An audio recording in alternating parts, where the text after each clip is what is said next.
relatively good counter. Well, I will let you weave that into your storytelling. The game is live, gentlemen. Have a great cast. Thank you very much, Richard. Very kind of you. As we get into game number 1 between South American Rejects and PVISION, there is the Meepo that we are talking about. And what counters this hero, Cinderin, on the slam? The things that I look at, obviously the Earthshaker, but as we have said, it's going to be kind of a low-level Earthshaker. The Pango can be a bit annoying. The Shadow Strike Ag seems like the biggest thing, but then you do have Mega Meepo to kind of pseudo-counter that. Yeah, what are your thoughts? I mean, excuse me, there's a couple of things here. First of all, I don't know for a fact how it interacts with Mega Meepo. We'll get to that in a second. Let's see if they're actually going to fight here. Not the best fissure ever, so I'm not going to lead too much. So obviously the reason the Scepter is really crazy is that you put it on so many Meepos, and once the Shadow Strike expires, you're like making this AoE explosion around yourself, which, as we pointed out, might be more dangerous for the teammates than yourself. But if you do that, and then you Mega Meepo, I wonder if the Shadow Strikes are still running. You know what I mean? On the Mega Meepo, or if they get dispelled instantly and you take the damage right away, right, perhaps? that's what I don't know. I'm assuming they keep running when you combine the Meepos, and then they all explode on the Mega Meepo and around it, I would think. I don't think you just remove the Shadow Strikes from the game, right? Like when you dispel them, they explode. So this looks like a demo mode situation here. Go ahead and disconnect. Could be. Give it a whirl. I'll not do that shit. Okay. I got to pay attention here. This is really... It's the laning really stage. What do we need to pay attention to here? I got to pay attention to Meepo because we need to see every second of this hero so we can criticize it. Okay, so obviously the Queen Axe is a problem, potentially. Pango is a mixed bag where he's really tanky against Meepo, but he's not necessarily the biggest output, especially as an offlaner. And then, I don't know, they didn't really talk much, I think, about the interaction with Monkey King, which I think is one of the better carries against Meepo, and also one of the better carries against 9 class, as it turns out. Wits will grab that first blood together with El Misho. This change to Ringmaster with the 3 Impalement Arts level 1 is something else with a hero like Monkey King. You just keep chasing people down. Yeah, but we're not seeing him all that often, for whatever reason. No, I think the hero's really good. But I mean, we talked about it the other day, but the souvenirs technically kind of get worse that you're adding a 4th. Yeah. Because you're not getting as much consistency, but you do get the Unicycle, which is extremely powerful. We've seen it do good things, I think, a single time ever in a pro game, but it looks awesome every time, which is more important. And you know, for pro players, morale is important, and you're having fun. Yeah. When you're playing with the I actually do think that if this hero, I mean, maybe he's good enough. I don't know. I feel like there's going to be a change to how souvenirs work if they want all of these to be on the hero. As another kill, 9 class takes a tumble in the top lane. So El Misho's just owning this lane completely. Yeah, SAR doing quite well. They're going to share the Sunstrike damage as well. It's mostly just El Misho is just beating 9 class really hard in the hero-to-hero matchup and just outplaying him in the lane right now. And SSS can't really offset it very much. So this is great news for the side of SA Rejects to start off, especially their top lane. But it's not like the other lanes are going that poorly either. Dark Mago, we haven't talked about this yet. I think this is his best laning hero in all of Dota, actually, the Queen of Pain. I think his lane mechanics on this in particular are very, very good. It's that or Tiny that I'm looking for with him, but Tiny mid, not really a thing right now to the same extent as it used to be. But yeah, I've been very positively impressed by his farm and his ability to dominate lanes on Queen. So he's doing well against Invoker, relatively unsurprisingly, of course. And down bottom, they're getting enough on the Shaker Pango lane as well. This is not a good lane, right? Just hands down, not a good lane, Shaker Pango, but... Satanic gets to the top lane, and that is going to be the death of Wits. So making a very early rotation on the Meepo. SSS taking quite a bit of damage, but El Misho is going to get telekinesed by 9 class. Fairy Fire keeps them alive a little bit longer, but the last right click should be enough. So 2 kills for PVISION. They get another ensnare as SSS and Satanic just completely surrounding Schofield. 3 dead. Very early rotation from the position 1. I don't know if I've ever seen a carry go through the gate earlier than this. That's great. This was minute like 220, 230. But what better hero to do it? I mean, that's why he's doing it. Oh, he's trying to go through the gate. Well, wait, he canceled? Why? Well, he got boundless struck. Oh yeah, he's worried about the whip after, of course. Never mind. Yep. Now that the whip is not there, El Misho is just going to die. Stukalas comes through as well. Okay. Does anyone want to play bottom? Or I guess not. Yeah, okay. Just push this. You got the Pugna now. All good. Yeah, Frank is doing a very nice job against these creeps here.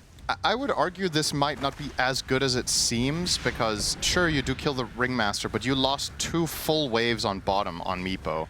So effectively, when you're returning to this lane now, Pango is going to be out-leveling you. And in addition, look at this wave. It's also in his tower. So you're probably going to lose a tertiary wave here on the Meepo for your rotations. He's still top net worth, and I think it was a good move overall. But if he had the choice in hindsight, I think he would have rather gone through the gate than get that last Ringmaster kill. But he had no choice, right? If he keeps channeling the gate, they're going to stop him with the whip, and he might have died. So he did the right thing under the circumstances. But yeah, Frank is super happy on offlane Pango with this. Oh yeah. 20 CS minute 4, and almost level 5. He's going to have an excellent game on Pango, or at least the conditions for it, which is very good news, because it's a decent Pango game, I think. The only real problem is Roar. Satanic is still top. Yes, he is. They real hate for this Ringmaster, it seems. Satanic going to continue to chase. 9 class going to help out if needed as well. Gets the telekinesis on the other side of the fissure, so Elmisho dead to rights again. So Satanic killing spree 3-0-1 to start this game, and this is going to be a tier 1 tower at 5 minutes. I don't think I've ever... I can't remember seeing an early game like this in like years. The Frank way is that just they're having laning. a dream game. Yeah, this is very... I mean, this is going to be such an odd game already now. Meepo will be under-leveled, Shaker will have nothing, but Pango will have level 6 minute 530. In the meantime, the rest of the game is quite normal, right? But also, of course, Monkey King, courtesy of being pressured so hard, is also level 3. He's going to go mid. This is a really unexpected move for no one. Yeah. That is a dead Invoker, so the position ones are rotating like we've never seen before. Yeah. Very entertaining. I love stuff like this. It's one of the more memorable games we've cast together for me in the last couple of years was when Malrine was playing mid Monkey King in an impossible matchup, and he just started roaming level 3 and never came back. Yeah. He's kept running from lane to lane. I love when players get to show their creativity. I think sometimes the game in the way that it works doesn't necessarily lend itself all that much to being really creative with, like, let's say something like tri-lanes or jungling sometimes with a hero or making moves of this kind. So it's really cool to see when players kind of force each other to think more outside the box and do unusual things, like gating at minute 230 on the carry, and therefore the other carry goes and ganks mid. And I love this because it's off script. Yep, it's not going by love when it's sandboxy. Yeah, exactly. I mean, that's your favorite. Yeah. Bring it up every time as Satanic about to get ganked. Shield crash to start things out. Puts down the Earthbind as Ducalis makes his way over, but it's not looking good for the Meepo, although Frank never used his ult, apparently, as he's now trying to get away because the rotations have come in full force for ParaVision.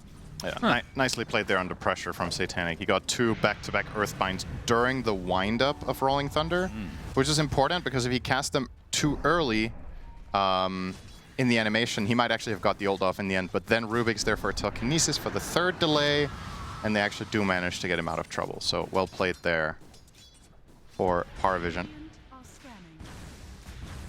Yeah, I'm very curious about how this game's going to develop now with this this start on Meepo. It's so uncommon to see this. I mean, it's not like he's morbidly underleveled either. It's fine. Like he's, as a matter of fact, he's a level ahead of Monkey King, who's having a much worse time with everything that's happened. Yes, he is. 9 class not having a great time either, as he will get dropped. 1 and 3 start for him. Haven't cast Invoker yet on this patch, and the old Ags and Shards are always going to be the hot topic, Cinderin. Yeah. Is there a go-to, or is it kind of all over the place? I mean, I still think Cataclysm is generally the go-to, right?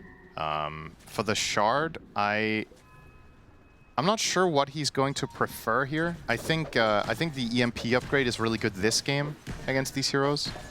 You know, Monkey King, Pango, just having that little bit of a pull is really nice. I would probably pick that, but like Jenkins was talking about, maybe there's some new Ghostwalk tech that's really powerful. I guess we'll have to wait and see. I just love the UI for this. I think the way Valve implemented that is beautiful. Yeah, on the Invoker. It's very intuitive. Ducalis spotted. SSS coming in from the tree line. Gets the roar onto the Ringmaster with the Sunstrike to follow. He's dead. 1-for-1 support for support. Frank coming in with the Rolling Thunder finally. Sonic Wave right on top of SSS. Just getting perma-stunned here. Do they have the damage? Yes, as Witz makes his way over. The level 5 position 1 Monkey King. 9 class being pursued now by Frank. Fissure just clips him. Yeah, he's really eager here. Does he actually want to keep going? I don't think so. That would have been a little bit too crazy. As a matter of fact, okay, they can't reach him. Matter of fact, he is fine. So I said this before. I'm going to say it again, Cinder. Okay. This Ags and Shard idea for Invoker. The next big patch, my wish is that happens for every hero. I think that's awesome. It's almost like a facet, but you're purchasing it. So, but then every hero needs to have multiple options. That's right, Cinderin. That sounds like an insane undertaking. If you're a game designer, that is the most fun thing to do. All right, so it's your dream, but you don't think it's actually going to happen. No, of course not. Why would I think it's going to happen? All right, just making sure here. I don't know. Maybe if it goes, I mean, maybe in a few years I could see it, but no, in the next year probably not. I think giving every hero like 2 to 3 shards and scepters that sounds awesome. It's an insane. I mean, they kind of did it for Aghanim's Labyrinth, right? Yeah. A lot of those ideas. I guess so. I don't know. I think it's a little bit easier in a PvE game though, because then it's like it doesn't need to be that balanced, right? Yeah. Pugnut in a bit of trouble. Tornado will help him out. Dark Mago will get the kill eventually with the Shadow Strike. Wait, what was that debuff on him? It looked like he had 2 debuffs. You're the analyst. Oh, maybe was it not the knife and Shadow Strike? Well, that's the same debuff, right? What do you mean the same debuff? Oh, does it have 2 icons on the debuff bar? One for slow, one for damage? Or what?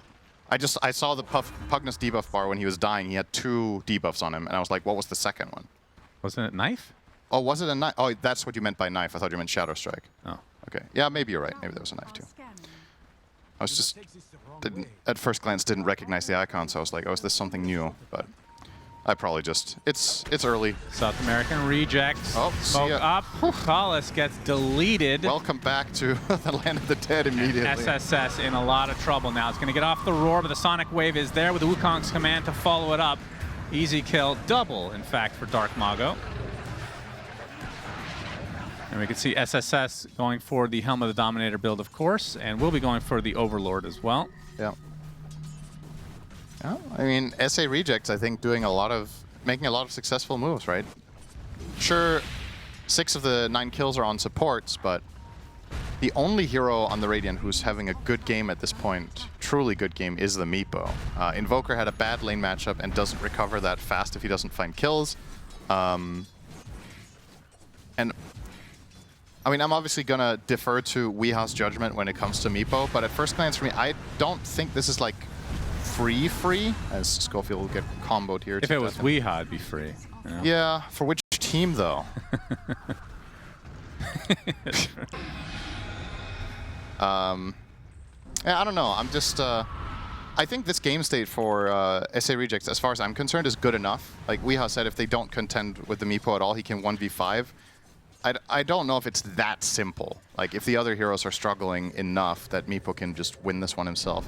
He is going Sanjin Yasha, first off. So a lot of status resistance will be very good against Shaker, Pango. And then he's going to go for the Ags, so standard there. So is Dragonlance not a thing anymore? I just think Sanjin Yasha is too good of a value position. Nice hit. Must have been max damage needed from no one. That was how much damage almost a half HP bar. 325. 340. It's a little amp. Oh, yeah, he has Kaya. Wait, why is that 340 then? Am I missing something? He had the Kaya, right? That's 10% spell amp. And Sunstrike deals 325, so why is it 340? Let's do more math here. Oh, this is how we find bugs, Shannon. Write a letter to Gabe. This is how we discover that Invoker has been bugged for 5 years and dealing too little damage. Yeah, that's what we need, a Cataclysm buff. Yep. Frank, gonna try to set something up. Satanic, Shadow Struck, and Rolling Thunder will meet him into the whip. Boundless Strike, Sonic Wave, my God, the works. Not taking any chances there. Sonic why would you? As the Swashbuckle easily takes out there's the bike!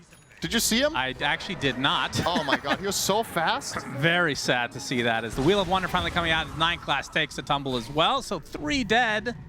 South American Rejects. We need a replay of that. They specifically got the kill because of Unicycle. You do not want to miss this, Shannon. Damn this it. is your moment. Man? How did I miss He went really fast. I mean, how can you go that fast on a Unicycle anyway? Did we ever find out how fast it is? No, there's still no source on that. Let's have a look here. So first of all, I think using Sonic Wave here is kind of crazy. It's showing a lot of respect to a PVISION. I mean, you're like 4v1 here. Maybe you're anticipating some rotation. Look at your top right corner. Yeah. Here it comes. Oh, baby. Whee! That is... Almost bunked into him, but he got stopped. That is sick. What happens if you run into them? I think you guys just get knocked off. It right? should stun them. I'm on board with that. Because if you get attacked, like, they can easily stop it. Genuinely, I don't even remember what it does. So I think it just knocks you off, just like if you hit a tree or something. As SSS being pursued by 3 members of South American Rejects. Looks like he's going to stay alive as Frank is now having to run away because reinforcements for PVISION finally coming to be. Axes continuing to do a lot. Wits on the tree line with a boundless strike to slow this down. And Frank, yeah, another swashbuckle coming up, so we'll be able to get out. Has the defusal now. Satanic, though. Okay, Frank's sticking around. Earn charge on him. Now he's going to use the Rolling Thunder. There's the Echo Slam onto the Meepo. Frank, not the best route, but he finds eventually the Satanic kill. And that is all you can ask for. He is still alive on this trickle of HP with the shield crash now into the Boundless. Double kill for Frank, who is staying alive throughout all of this. PVISION can just not finish off this Pango that they left alone against creeps for 10 minutes. Shocking development, SSS. Sonic Wave reserved for him. Another kill for South American Rejects. A 4 for 2. Disgusting display. Yeah, it's kind of interesting to see this. I mean, my experience playing with and against Meepo, a lot of the time Meepo just doesn't interact with the game at all until he has Ags. Like sometimes you just farm jungle until minute 20. And Satanic is choosing to be very active. No one's going to find a nice solo pick here to stem the bleeding a little bit, but he's trying to be very, or choosing to be very active on the Meepo, but it is costing him. This is 2 deaths now, and it might not sound like the end of the world when you're getting these trade fights, but this hero really much is a hero that wants to play from ahead. Yeah. And he's even with Quap, and he's only 1k ahead of Pango. I wonder if this would have been better from Satanic to just not fight at all. Like, just farm. If your teammates create space and make distractions. Doesn't seem to be his playstyle, though. Looks to be dead. Yeah, he's very dead here. Cold Snap sets it up as well. So yeah, how close is he to the Aghanim Scepter? Not very. He's missing 3k almost. Yeah, that is quite a bit. And for no one, he's had the Meteor Hammer for a bit now. And what does he have coming on the Courier? He had Octarine. Boots of Travel. Okay. He changed his mind from Octarine then. So going for the split push potentially, considering that maybe they feel like they're a little bit behind now.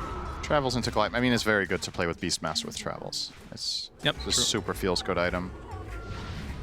It's gonna travel top and gate bottom. This is a very cloaked play. Like, you're not gonna expect this from the side of SA Rejects, unfortunately for no one. There's only Monkey King down here, and he's probably not gonna try much. So a lot of wasted time. We'll keep him at the bottom of the net worth. Can we call them SAR? SAR. Yeah. Isn't SARS a disease or something? I was going to say that sounds But it's like singular, so maybe it's okay. Yeah. And it's Cold Snap onto Wits, and the Meteor will be used to decorate the ground a bit for no one. He just messed up, right? He stopped his Meteor Hammer? Maybe he thought he had Atos already. Well, I think he just interrupted his own hammer, no? It didn't go off. All right. Okay, how early morning that was a Unicycle again. Oh! Unicycle sighting. Imagine if Rubik could steal the souvenirs. He can't? I don't think so. Well, that's stupid. If he could, you could have bike-on-bike action. You could actually have a traffic accident in the river. What happens if 2 unicycles collide without anyone seeing? I really hope, if that were possible, there was a crash. You hope for a crash. Interesting. You know, there's people out there that watch Formula 1 like that, right? Yeah, that's true. Wouldn't surprise me if you're one of them. To be fair, it is really fucking boring sport. My brother loves it, though. Yeah, that sounds miserable. Yeah. Smoke on both sides, actually running away from SAR. I don't feel right saying that. Really? I don't know. SAR, maybe? Yeah, that's fine. I think saying South American Rejects every time is just too much. Call them Rejects. It's all okay, good. Actually, yeah, I will. That's the good. Rejects. It sounds like a movie. Schofield, one of the Rejects, going to go high ground. Gets the stun off, though, as Wits from above gets the boundless strike. Weedle gives a little bit of space, so one support dead. Hero Roar go off onto the Rolling Thunder for Frank. who's also one of the rejects, onto the reject team for the Dire side in this game. Okay, important info.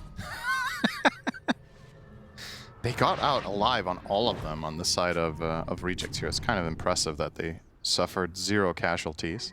They only get the Pugna, not the biggest of deals. And of course, while this is happening, Satanic will be free farming. And this is what I was expecting a bit more of. Less involvement and just more jungle time. Ags is complete in 100 gold. This is when this hero really transforms. But Queen of Pain is keeping up pace so well here that I'm not really all that worried for rejects here about the upcoming Tormentor / Roshan timing. They have what it takes to fight. It's basically perfect that he's getting his Ags as Mega Meepo is coming out, because this is like a mega ramp up in power for both heroes simultaneously. Meepo usually really tramples the game when he has this kind of power spike ahead of everyone else, but it's on par. So keep your eyes on Dark Mago. Keep your eye on the box. It has been tornadoed. It has been sun-stricken. It has been killed. Nice kill there. No one will use Meteor Hammer to likely finish off this tier 1 now. This time it did go off. There was less pressure. He was less nervous when it was being used on a tower. Understandable. So, all right. Timing approach is 20 minutes. Right? What the helly? Vision there, I guess. Okay. I mean, he saw Rubik blink away. Rubik has stolen Blink, so one of the best spells to have in this game. I'm just surprised he uses Roll. This is kind of a big deal. You could argue that PVISION, with the information that Roll is down, could just take the Torment. That's an aggressive blink for Dark Mago, but PVISION will retreat. Do they just take Torm? No Roll? Is that enough? I mean, you have Meepo. I think so. All right, they're just... That's... Okay, I really didn't like that Rolling Thunder. I mean, it's one thing that it doesn't connect. I mean, whatever, you make mistakes. But the timing of that choice is what bothers me here. This is a fight that I think Rejects would have loved to take with their Axe Quap reveal. But now it goes for free to PVISION, and you're not trading for Roche because your lineup is mediocre, to say the least, at killing Roshan. Is this still the same shard? It is. Yeah. Not great. No. As they find a connection onto the Queen of Pain, Deafening Blast. The box will save him as the knife does hit to 9 class. Wheel of Wonder onto Satanic. Pretty good. Into the Sonic Wave, but the Earthshaker is still dead. So now Rejects on the run as SSS looking for a Primal Roar target will not be found. When all is said and done, now we have a 2K lead for PVISION. Most of that is, of course, the Tormentor. And now Roshan becomes the next prime objective. Any Meepo lineup that is the objective. Okay. I actually want to go in here. Rolling Thunder, very aggressive. Frank using the roll-up as well. No one. He gets inhibited by the Diffusal Blade, and Frank, again, kind of a wasted Rolling Thunder. Now this could set up the Roche. If they get Tormentor off of one wasted roll and then Roche off the other, this is just not okay, right? Like, it's... And that does seem to be the case. PVISION, would you like another objective, sir? And, Delectable. Okay. I don't know. Feels a little bit, rushed from Frank here. He's having a really good game. I don't think he needs to be Superman. Just wait for the right opportunity together with his teammates. Doesn't have to force moves. I will say, he started out as the top net worth for a bit. He's bottom net worth of the cores. Oh, he just switched with Invoker. Really good timing. No one. Come on now. Making me look like a moron. Well, that's not no one doing that. Come on, no one. Yeah. Click a creep, for God's sake. Use your Midas. Made you look. I missed them. No, I did not actually, Okay. but I do miss Midas Invoker. I feel like he benefited from the levels so much that it's just not really as good now. The levels was the main part for Invoker. I mean, who even buys Midas now? It's only the heroes that interact with it. Doom. In terms of, like... I guess Doom is the only hero that buys it that doesn't interact with it in some sort of advantageous way, like an Warden or ogre or Ogre, right? The ones that copy it, basically. I think... when that's the case, it's just a hard item to balance, right? Because you also don't want it to be useless, but you also don't want it to be overpowered, so everybody's just buying Midas. Well, what was the XP boost? It was 3x? It wasn't that much, I think. It's 2.5, I think. Okay, so make it 1.5. Yeah, I guess. It could have some factor. Or just give more gold. I'm fine with that. It's Elmisho. Gonna get roared in Sunstrike, dead. This hero pairing is going to only get scarier over time as Cataclysm probably at some point becomes a consideration, but no one's actually going BKB first, as it looks. Playing the slow game on Invoker. I mean, I guess he doesn't have the most obvious setup for Kata, except Roar, so he can Kata one hero. Oh, nice try there with the Distiller. 9 class almost clipped the monkey, but he's flying around. It's actually a very good item against that hero. But no connection made. How long does it last on the ground? Is that how he tried to use it? I think he was trying to clip the monkey in the trees to get vision over him, right? It lasts 8 seconds, I believe. When you cast on the ground, 15 seconds. 15, that's a pretty long time. Yeah, I think that's a cool item. I could see.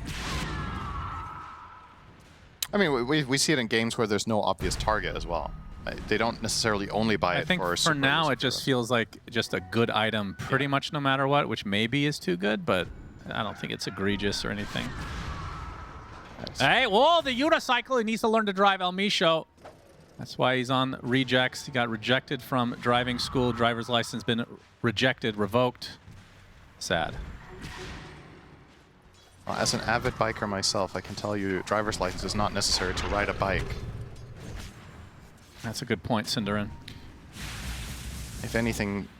But it is a unicycle. I feel like you need some sort of certificate at least. Well, you at least You're in a carnival. You at least need to learn to bike like Blitz. You need... That is a really old school reference, actually. Oh, Earthbind. Witz is going to have to use the Wukong's command. Can he stay alive here is the question. Nobody else is nearby. The Invoker's coming, though. A little bit of micro from Satanic. No one in the tree line. Oh, gets the tornado. Oh, beautiful. No. Boundless Strike doing quite a bit. There's a deafening blast. He can no longer attack, and Witz will fall. Did require no one's services, though. That took them so long. And actually, no one arguably tornadoed a little bit too early because he let him get the Jingu stack first. Or rather, he did not let him get the Jingu stacks first before he nadoed. But we do get the job done, and of course, there was an Aegis to back it up anyway, and this Aegis will likely expire. So all in all, doesn't really matter all that much. He was just so far away from anybody else there on Witz. Connection onto Pugna. The Palace is goodbye. Gonna get smoked. Goodbye. What is Pugna's innate now? Still it was the one that you chose. Oh, it's both. You can cast spells and use items while channeling, and you get the spell lamp per destroyed tower. Yeah, so you basically got the one that people generally did not take among the fastest, which was the tower bonus. The one that was almost always taken in pro. I think that one's kind of, maybe this is lame to say, I think it's kind of interesting, actually. But not on a support. Like, it makes more sense if this was more core-oriented, but we only see it support, unfortunately, which I do miss the days of, like, Pugna mid. I mean, that doesn't have to be like the staple, but you should be able to throw it out every once in a while. But yeah, you don't have the healing Nether Ward anymore, which was the one that basically was taken every game. Tier 2 tower for Paravision. Their age is about to expire. Do you think they didn't really get much out of this? It's decent. They're in an okay amount. They're in a pretty good spot on the map. I think 4K gold isn't perhaps the dream position. I think they would have liked to be a little bit more ahead than this in theory, but it's good enough. As long as rejects don't get to find a good team fight before the next Aegis, I think you're not all that worried. Try to high ground with the next one. Meepo has completed his Scotty, so... Is there a... what's the right way? Meepo before would hit a ceiling and then just drop off a cliff. Right. Does that still exist, or is it a little bit more fluid now? It's more fluid. The hero has more late game potential than it did before. Mainly courtesy of Mega Meepo being introduced to the game. Have we even seen him use it yet? No, don't think so. But you have to buy it. It's just mandatory item on the hero. I'm trying to decide who I like better if this goes to like 50+ minutes. Because like Meepo will not be as powerful then. He'll still be useful compared to old days.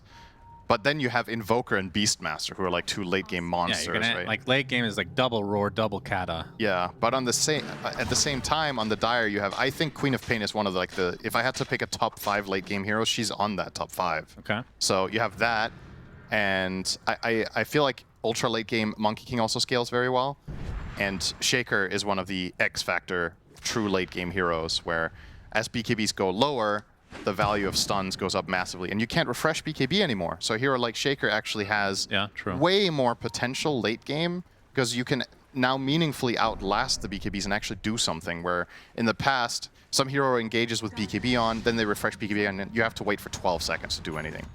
Now it's only 7. So. I'll also say Rubik late game is also disgusting. True. Yeah, there's a lot of potential.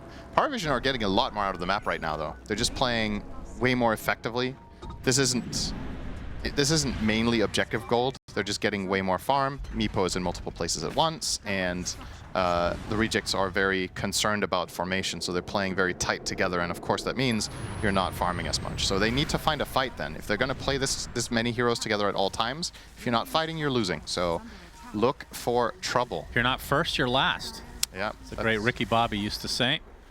You probably don't know that reference at all. Oh, it's basketball. Nope.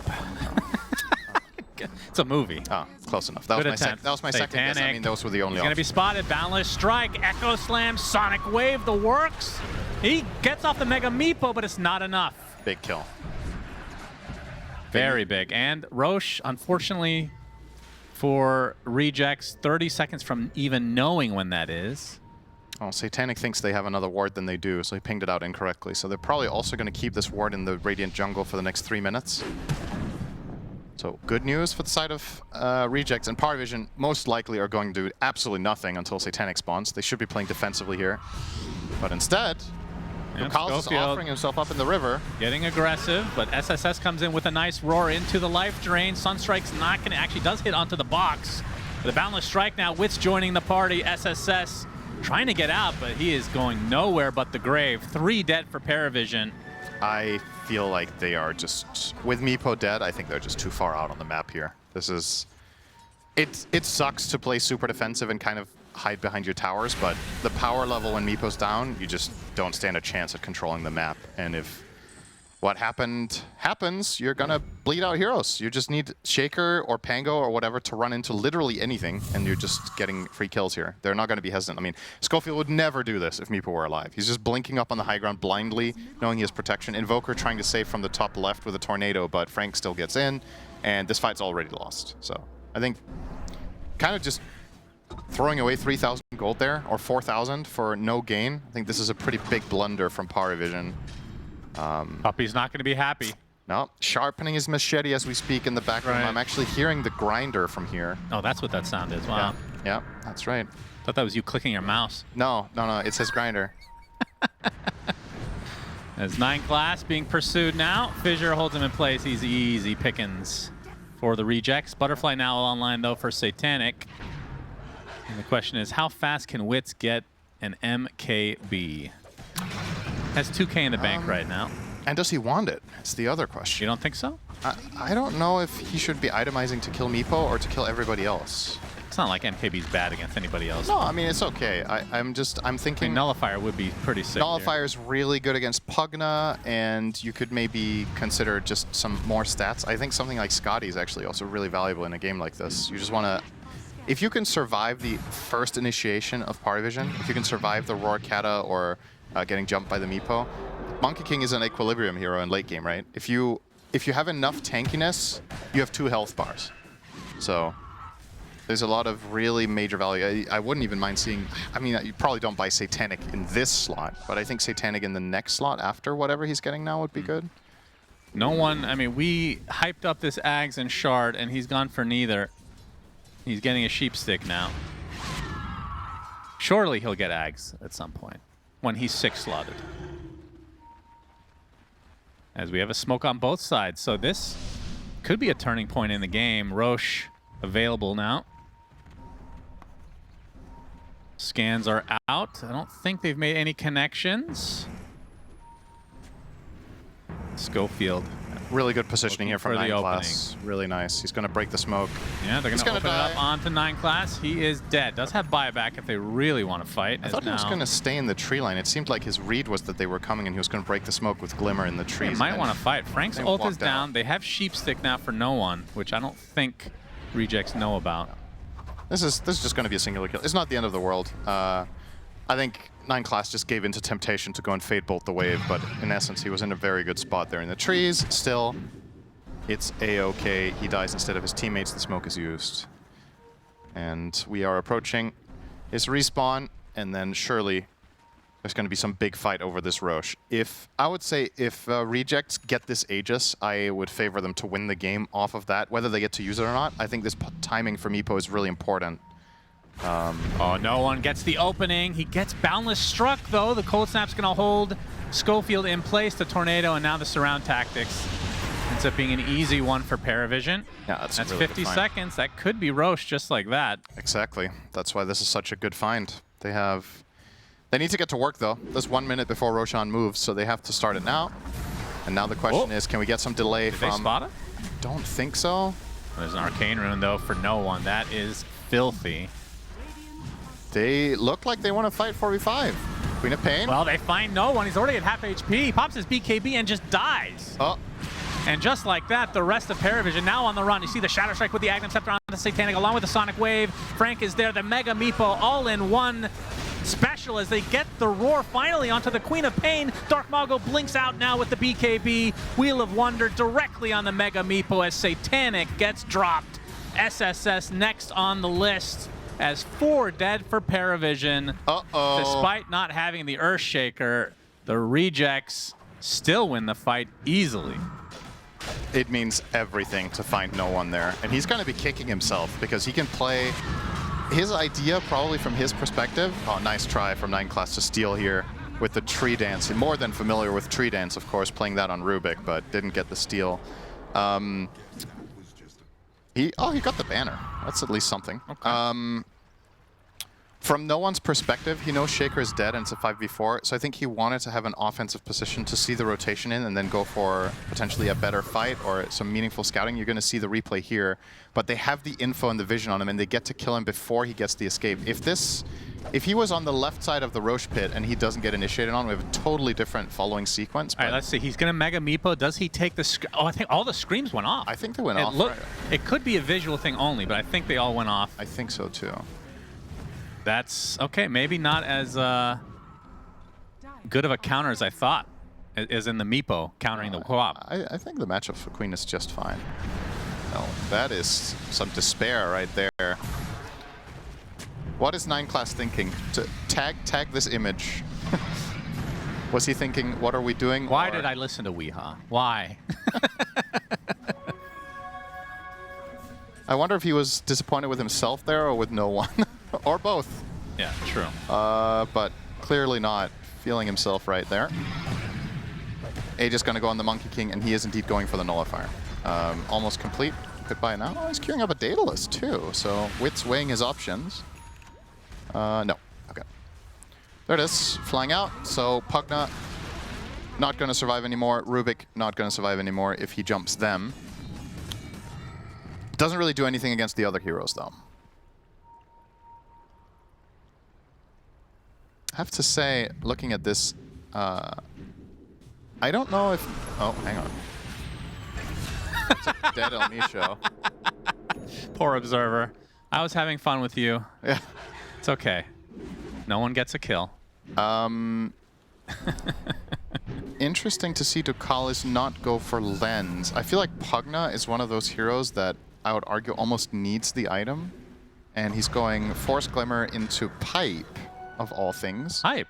Wow. They want protection against Queen. It makes sense. It's just... It's a real feels bad for Pugna to play without Lens, because range is just such a big problem for this guy, especially later in the game. You need positioning. So I think Ducalis has the hardest game out of anyone in the server to play now. It's just so difficult to get value out of your spells. You're playing into Nullifier, you don't have cast range, and your hero got nerfed. I mean, pretty rough. See if he can make it work, though. I mean, realistically, what's his best play now? Probably stand back, put a Telekinesis to open things up. This is an Aegis carrying Monkey King, of course.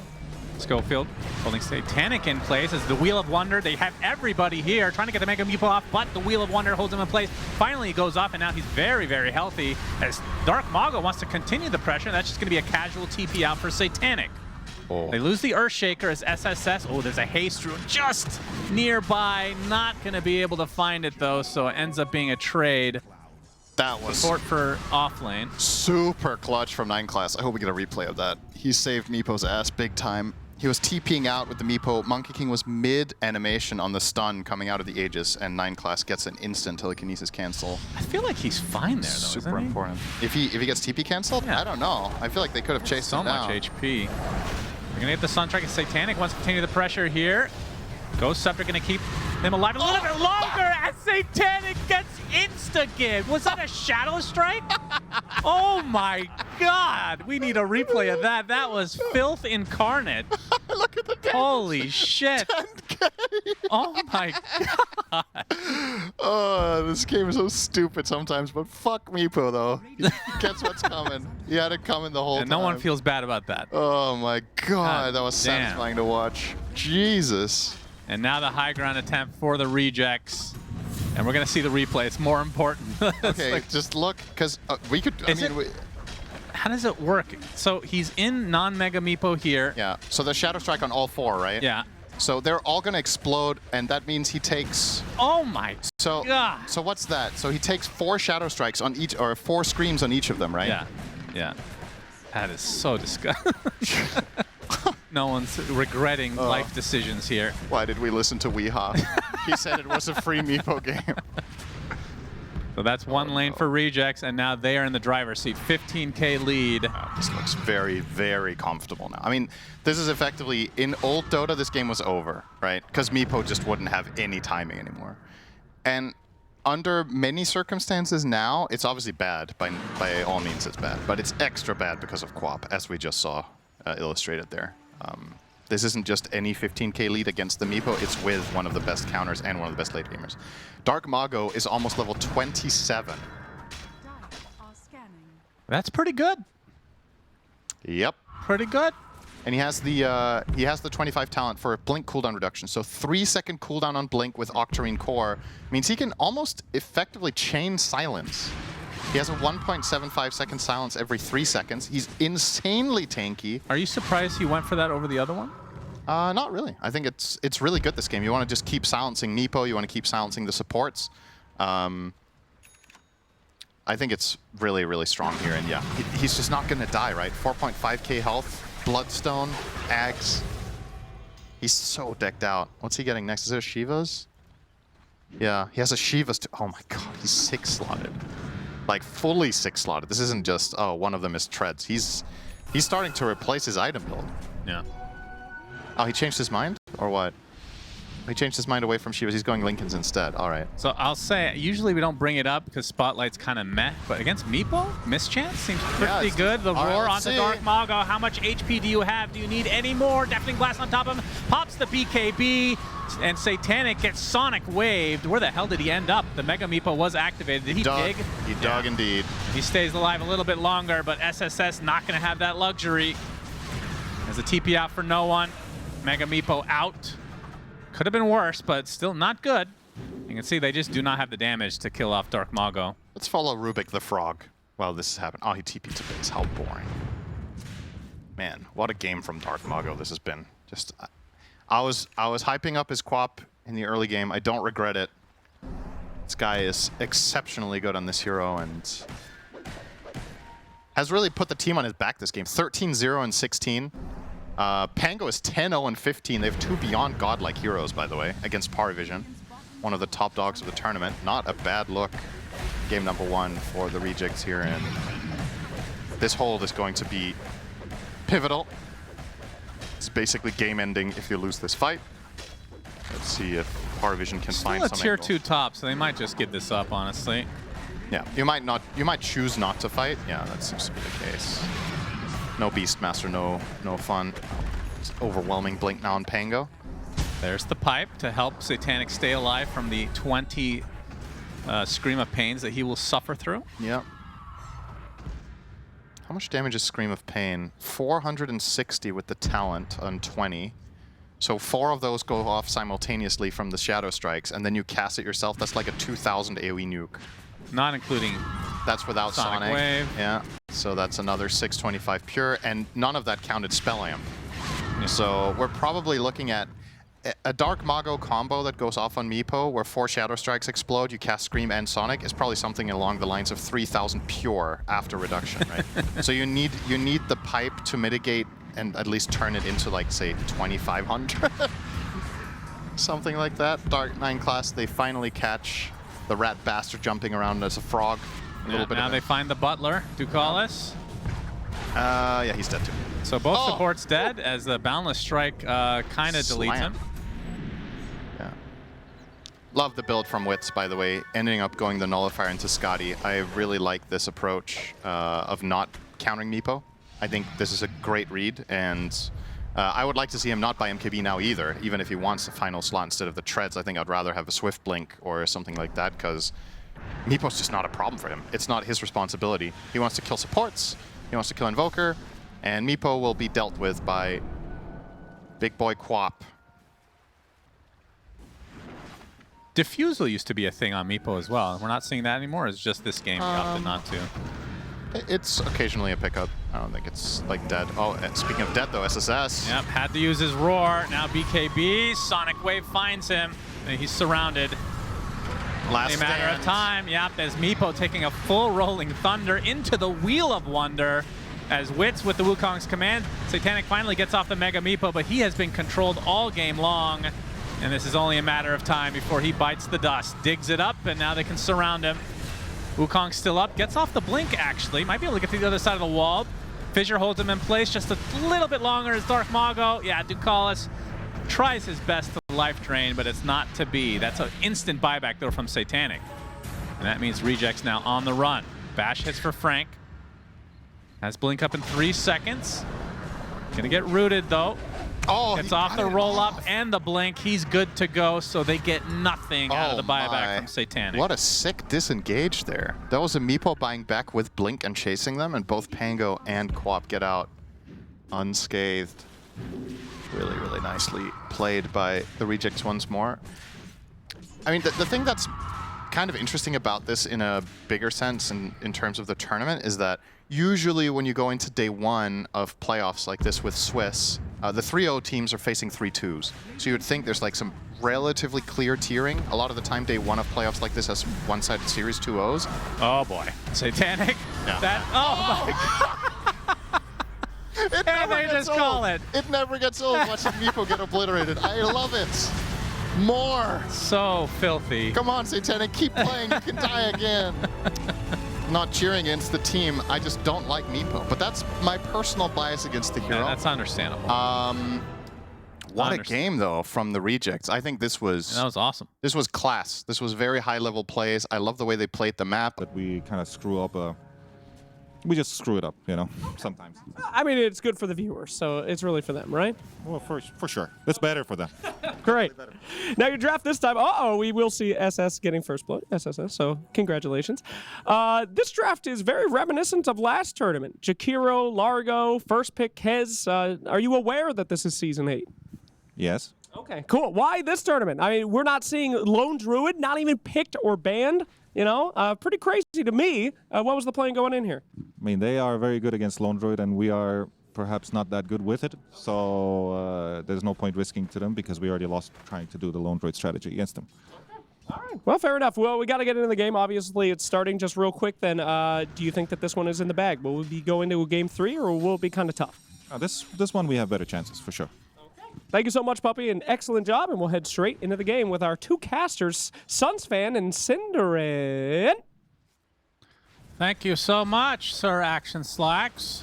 Puppy is very, very calm. Very calming influence. I was not expecting that. I thought there'd be more of a hammer being thrown down. I mean, you saw he had his hands behind his back, right? What do you think was in there? He's just, that's true, the machete, or he was just clenching really hard. Also, I have an answer to what I saw last game. I just realized, look at Puck. He has a constant debuff on him. It's Fortune Favors the Bold. That was the icon I didn't recognize when Quap was chasing. Pango was in the neighborhood, and this is just on you non-stop, so... Very important to get that clarified, of course, as Thank we you head so into much. this game. Yeah, everybody was wondering about it. I got so much interaction on every social media platform about that. So I'm happy to let you guys know. You're really that into social media, Yeah, boy. You love it huge. more than anyone. Yeah, I've given you guys the answers now, so we can put it to rest. When's the last time you made a social media post without being prompted to do so? I see a bushwhack top. Yeah, I make a couple posts a year at most, I think. Not even. That sounds like a lot. Maybe actually. not even. Yeah, maybe one or two. Very impressive for a talent. Thank you. Speaking of talent, we get to see the Rejects play again versus PVISION. Yep. Do you think they have a good chance of 2-0ing this? I think so. I think I agree with Puppy's take overall that they have a better chance in this game on PVISION side. I see it the same way. The main concern I have based on what happened in game number 1 is if no one is having just a bad day or gets off to a bad start, I think their lineup is extremely dependent on Puck to function. This lane should play itself, more or less. I say that. There's no way they're killing Kaz is in this, taking right? so much damage as the Acorn shot bounced so many times. They got to pop the Fairy Fires. Frank now in a 1v1 battle versus Ducalis as we have a pause. So what the horse happens here? Kaz has everything on cooldown. Actually, that's untrue. He can switch discipline in 1 second, and then he might have some stuff.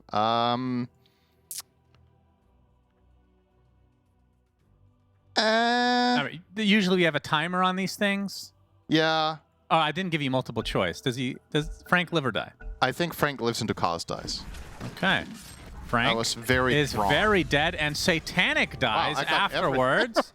Ducalis, the only one to live, along with Schofield, but not for long if they're going to keep right-clicking each other. Dual breath now onto Schofield. Acorn. Ducalis with the right clicks, and he will eventually fall. Man, Cinderin was so right. I got one of them right. I said Ducalis dies. Schofield, the victor in all of this, though. I actually thought Nightstalker was going to be able to walk that off, but I guess he was too crippled by Jakiro.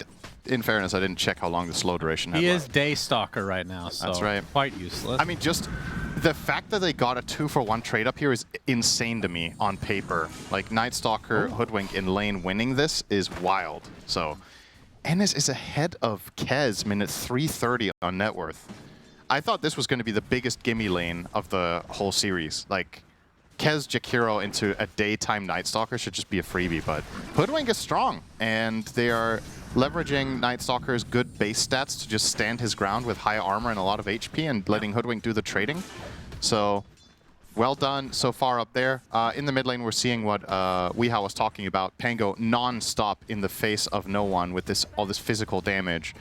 Puck rocking a base armor of only the 3 is going to take... Basically, yeah, he gets it reduced to 1 with the Orb of Blight, and then Pango spells hit like a truck. So that lane's going very well for Rejects too.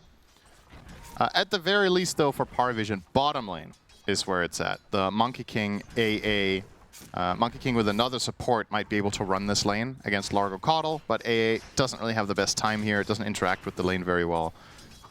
Seems to be the case for AA generally, yeah. Unless you have a Cold Feet specific duo. Exactly. This is the trade-off that you take here. I mean, but what do you think about AA in the game? Because obviously the Ice Blast versus the likes of Caudle, the likes of the Frog have been, in the past been very good counters, but getting it off without a huge amount of lockdown does seem a bit difficult. Yeah, that's the toughest part here, is actually connecting it. I think the dream targets are Kez and Largo. Obviously, when Largo gets the Ags, that is going to be a higher priority. But yeah, hitting Kez with Ice Blast, one of the hardest heroes to hit, because he's just very mobile. He has all sorts of stuff. By nature, he assassinates heroes really fast, so a lot of the time if you go for a counterplay, he's already out. What stuns do you have? Monkey King stun and a Bushwhack. And well, if you get a Pango combo, then we're talking. If he gets to stun lock somebody, then it's... Oh, bottom lane Wits. Yep, he looks to be dead. Gets off the Boundless, pops the Fairy Fire, can dodge a little bit. He's been dodging a lot of the Illuminates very nicely, but only so far that can take you as SSS gets his second kill of the game. Also had the first blood while Puppy was talking. Yep. Now it's nighttime. So what is going to happen? A new hero has entered the arena. Yes. NS is going to be Keep an eye on his very skill. strong now. Cinderin. Yep. Midnight Feast. Yeah, just keep an eye on that. Satanic might just be dove here out of his own lane. Yep, crippling fear. No, they're not going to be able to set it up on anything. Zoning him. Meanwhile, the 6-minute power rune, as Ducalis was trying to check out top, it's going to cost him his life. And no one gets the bottle at the very least for PVISION. Talk to me about the Nightstalker, your favorite hero of all time. Oh, one of them at in least. the past. Okay. Yeah. The mid Nightstalker. Synderen used to be a mid player, everybody. I know it's tough to believe because most of his career was as a support, feeding on Pudge 0 and 19. Yep, every game. That's his most famous game, is 0 and 19 Pudge. Okay. I would argue with that, but it's all good for the sake of it. I mean, NS has been changed quite a bit over the years, right? He now has a new ability once again, the Midnight Feast, which allows you to lifesteal and has the built-in component of being able to eat creeps at nighttime. So that was the old shard. This is a worse version of that shard, but you're getting it for free. However, you start every game at day, since you don't have that facet anymore that allows you to start the game at night, which makes your... I think the reason this hero isn't picked more in Pro Dota is that you just feel like you're too exploitable on the laning stage. But if Frank and Schofield here can show that you can play against Kez, Jakiro and draw or win, I think this hero should go up in priority. Like, to me, that's the Achilles heel of it, is the first 5 minutes. If that works, you're a pretty good hero. Oh, Wit's about to get ganked. Blinding Light into the lick. TP's coming, though. Balance Strike onto the Jakiro, along with the Bushwhack. You see the Nightstalker has arrived. The coil's going to slow them down, but Ducalis should fall. Does go down to Dark Mago, so everybody basically coming down to this lane. Yeah, party in the bottom lane. Puck. Gonna jaunt next to Schofield. This could be a weird situation here. Yep, gets bushwhacked, and the crippling fear, which is going to be his kryptonite this game. What a hard counter to that hero. Good one. Thank you. Dark Mago, not going to be able to find a connection to SSS. I mean, we've seen in the past some weird itemization like Force Staff on Puck to try to counteract that. Or, of course, BKB. Do you think he's going to have to go for something like that? Yeah, I think BKB might be better. Oh, Dark Mago. No, he has a Ice Path spell. up, Frog He'll be Stomp. okay. Yeah, does get licked. Now they showed the ward. Might like that. Shield Crash available. As that'll put an end to it. So now they know for a fact there's vision here because Largo licked him from the low ground. A nice alliteration there. In the meantime, top tower fell at minute 7-something, by the way. So Kez lost his tower to a Nightstalker who wasn't there. Kind of crazy that this is going this well. That's still the biggest surprise in all of this for me. I mean, the rejects are just clearly very much informed today. Now, entering this mid-game, how are they going to start fights? We talked about Puck and how integral that is to the side of PVISION. On the Radiant lineup, you don't really have any catch, right? Like, there's no, well, Bushwhack, but I'm not going to count that as a reliable setup. So really, you're heavily reliant on either getting a Monkey Stun from the trees into some sort of Nightstalker connection, or, of course, Pango finding a big role. But they will itemize their way out of these problems. Pango's going to buy Diffusal to help with keeping heroes in place. And Nightstalker, first item, Dagger. So then he can get on top of, in particular, Puck and Kez really hate being silenced. And this is, of course, one of the longest duration silences in the game. 6 seconds when you have it maxed out. Wonder if he's going to buy his Scepter later. That has also been changed. The NS Scepter is very interesting. What does it do now? You get more move speed and attack speed with Hunter in the night, which is now your innate. And if you kill an enemy hero, you reset all your cooldowns, except your ults. So that means you could technically kill someone with Crippling Fear and then go on to the next guy. Oh, Dark Mago getting gone on. Oh, he gets deleted. Wow. That is a lot of burst damage from PVISION. Going to try to turn that around onto El Micho as well, but Frank comes in with his ult activated along with the Crippling Fear, trying to focus down the Frog. Not enough damage, though, as Frank will now retreat. No one very deep, all alone now, as the rest of his team kind of getting out of dodge. Does get the Illusory Orb off, and no more follow-up, it seems. As this is all 5 members of PVISION here now. Another Illusory Orb does take out Schofield. So PVISION show up in numbers, and they get rewarded. This is a nice, clean win for them. That's also Dark Ascension down, so now you've got a nice little bit of breathing room. Puck is now top of the net worth, which is a great look for no one after a tough game 1. Given that he had to lane into Pango here, should be feeling very happy with the game state. Going for the Witchblade. I'm assuming next could be the Force Staff, like you said, or Blink. Usually it just is Blink when you're not playing on something like NS. I personally kind of like the Blink more. Like maybe you can buy Blink and Force. That would be one option. Or you can buy Blink BKB. And the BKB upside over the Force Staff is that you counter Nullifier, which is a very popular Nightstalker item because you want to stay on top of heroes, and Force Staff is the counter. So we'll see. Frank, to try to get there, will go Midas after Blink is in his quick buy. I don't know how much I like that. I feel like that's very slow. I think if you go Midas, you go it now. Which he might. See.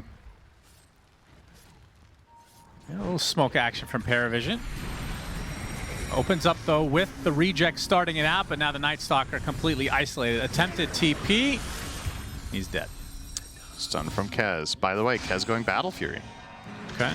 Interestingly. Coil only onto the Hoodwink here. Is Dark Mongo able to take out Ducalis. This is the 1v1 battle. Schofield first AA blast of the game onto Satanic. It's off the Veil, though. No detection. Oh, that one sucks. Schofield still suffering the consequences of being near no one after that game 1 disappointment. You can see the rage in his eyes as he gets that double kill. Fueled by vengeance. Question is, who is he raging against, though? The machine? Yes. Or himself? Or his team? Rage against the machete. Yeah, you just have to have detection, right? That's pretty much the story of that situation. If they have detection, they kill Kez. But it's something you sometimes just kind of forget about, honestly, when you're playing against this hero, that you just have to have that early in the game. A lot of the times, even on a pro level, the same thing happens against Mirana. Like, you get your first fight and you're like, oh, right, we don't have detection against Moonlight Shadow. But for the rest of the game, should be just sitting with a dust on Nightstalker. Getting his Blink, so not going to be the Midas first for good old Frank. Frank the Tank. And SSS on the Largo, only 1,000 from Ags. Yeah, pretty good timing. He's playing with Caudle, so a lot more influx of mana as well for... Yeah, I think the one game we cast the Largo on this patch, we got the Ags quite a bit later. And definitely suffered for it, but Yeah. we'll see. Definitely off to a pretty good start. 2-0-2 right now for SSS. It's making a really big difference that 9 class just gets to play like this. He's just stacking the triangle every minute. They're getting a lot of farm on either Largo or Puck with these chakra injections. They'll kill Ducalis at least, but just overall map economy being won by PVISION, mainly on that right side of the map, just getting way more value out of the triangle than, of course, the side of rejects who aren't really even... I mean, they've stacked, but they haven't farmed them yet. They better make sure they don't get stolen. Ice Blast going bottom. Yeah, no follow-up, just though. for fun. Interesting. Just to remind Largo that there is an Ice Blast in the game. Yeah. Just remember, guys, let's have fun out there. Yeah, Battle Fury pretty close for Satanic. Yeah, I wonder what gives. Like, why that is the choice here. Maybe it's like an overall team consideration thing of what pace they're looking to play in the game. It's like, okay, Puck and Largo are playing heavy mid game, so I need to outscale. I think you can make an argument for both builds. I think you could have also gone Falcon Blade into the Deso route here with Ags. Try to play like that. Maybe this one is more stable against something like Nightstalker, where you're just a little bit more farm focused and a little less fighting, because the risk reward of fighting is worse, and then just try to get so many items that he doesn't counter you anymore. Triple melee core. Maybe has something to do with it. True. Plus the Deso, most people on your team are doing magic damage. Yeah, you don't synergize with many. That's true. Oh my goodness, Ice Path into the macro onto 2 supports. Elmisho. They walk right into that one. No one there to clean up. Has to use the coil. Oh. Ducalis is going to get a nice little treat here. It was about as much of a problem as he could have given them there on the AA. Yeah, they just walked into a setup. Not much to do there for the supports. Frank is lounging, very leaning. Yeah, I'm very interested to see how well this hero does. Regardless of there being an AA, we just haven't seen a lot of it since the nerfs. Yeah. So I want to see when he has a good game, gets an Ags at a reasonable time, And the fact that he went at first is a bit unusual, I guess, compared to when we see it in the past, but typically it'd be like a Kaya into the Ags. He has Coddle. That's probably why. Yeah, that's true. You'd think that is the reason. You can rely on that consistent influx of mana to play a more greedy build. Mid tower will be claimed by the rejects here with no contention. Puck coil on cooldown, so probably the right choice to not try to contest that. And all in all, PowerVision, I think, are just kind of comfortable. Like, they're getting through these early game night times without many casualties. They just get to farm. And as a result, Nightstalker is now well at the bottom of the net worth for the cores, not even close to anybody. Everybody else is keeping up nicely, but that's the hero. Doesn't farm very fast. Yeah, I mean, it also feels like both teams are kind of content to just chill. Yeah, I don't know if I like that much from Reject's side. I think this is the timing in the game that you theoretically would like to do something. Your Nightstalker bought Blink. If he wants to farm, he should have bought Midas. Yeah, so that already sucks. He was going to buy Midas, and now is going towards BKB instead. Yeah. Buys the Ogre Club. Axe, whatever. Like, the issue is... Okay, he's done. Oh, boy. Ice Path clips him. Goodbye. Very least he did spend a good amount of his gold recently. Yep. Kills are few and far between here in the last 5-6 minutes. I wonder if we can see number of total stacks. I don't know if they showed that earlier and I just missed it, but I feel like they're so... Look at that. Coddle has had a mission this game. 14 camps stacked. Yep, that would explain this 3K lead. Yep. It's the majority of it. It's not really the kill gold that's been putting PowerVision in the lead. And of course, the biggest winner in all of that is Puck, who has been taking a lot of stacks, which this hero generally doesn't, so has access to unusual levels of net worth, and that, of course, is going to bring no one toward that early BKB. Yep, Boundless Strike, they want to go for the Largo. Ice Blast does hit, and that is a dead frog. Pops the Essence Ring, though. Maybe not dead after all. What expires first? Ice Blast expires first. He's fine. Wow. Okay. A lot tankier than I thought. Yeah, Essence Ring definitely saved him there. Yeah, another wasted opportunity for Rejects. Yeah, leads to more farm. If they had the Ice Blast Shard, which I'm assuming he's going to go for after this first Glimmer Cape, as opposed to the second Glimmer Cape that he's going to get. Yep. Yeah, probably going to. I mean, maybe I get don't Tormy know. then. Yeah, I'm trying to think about whether you actually even want to buy that here. It's pretty expensive for this hero to buy a shard. And what I mean by that is that there's a lot of value for AA in having other items, such as the one he's queuing up. I think Blink Dagger could be a very interesting purchase. Collis will not even die to the Nightstalker, so that also fails. Not really much to write home about for Reject. I was expecting a better mid-game given the laning stage where things I was expecting more so smokes, outrageous. more aggression, just get on top of them and see what happens. But they have kind of put the foot off of the pedal for whatever reason. And maybe it is just about the BKBs that need to come out from the likes of Nightstalker and whatnot. He's has enough for Mithril Hammer, so a recipe away.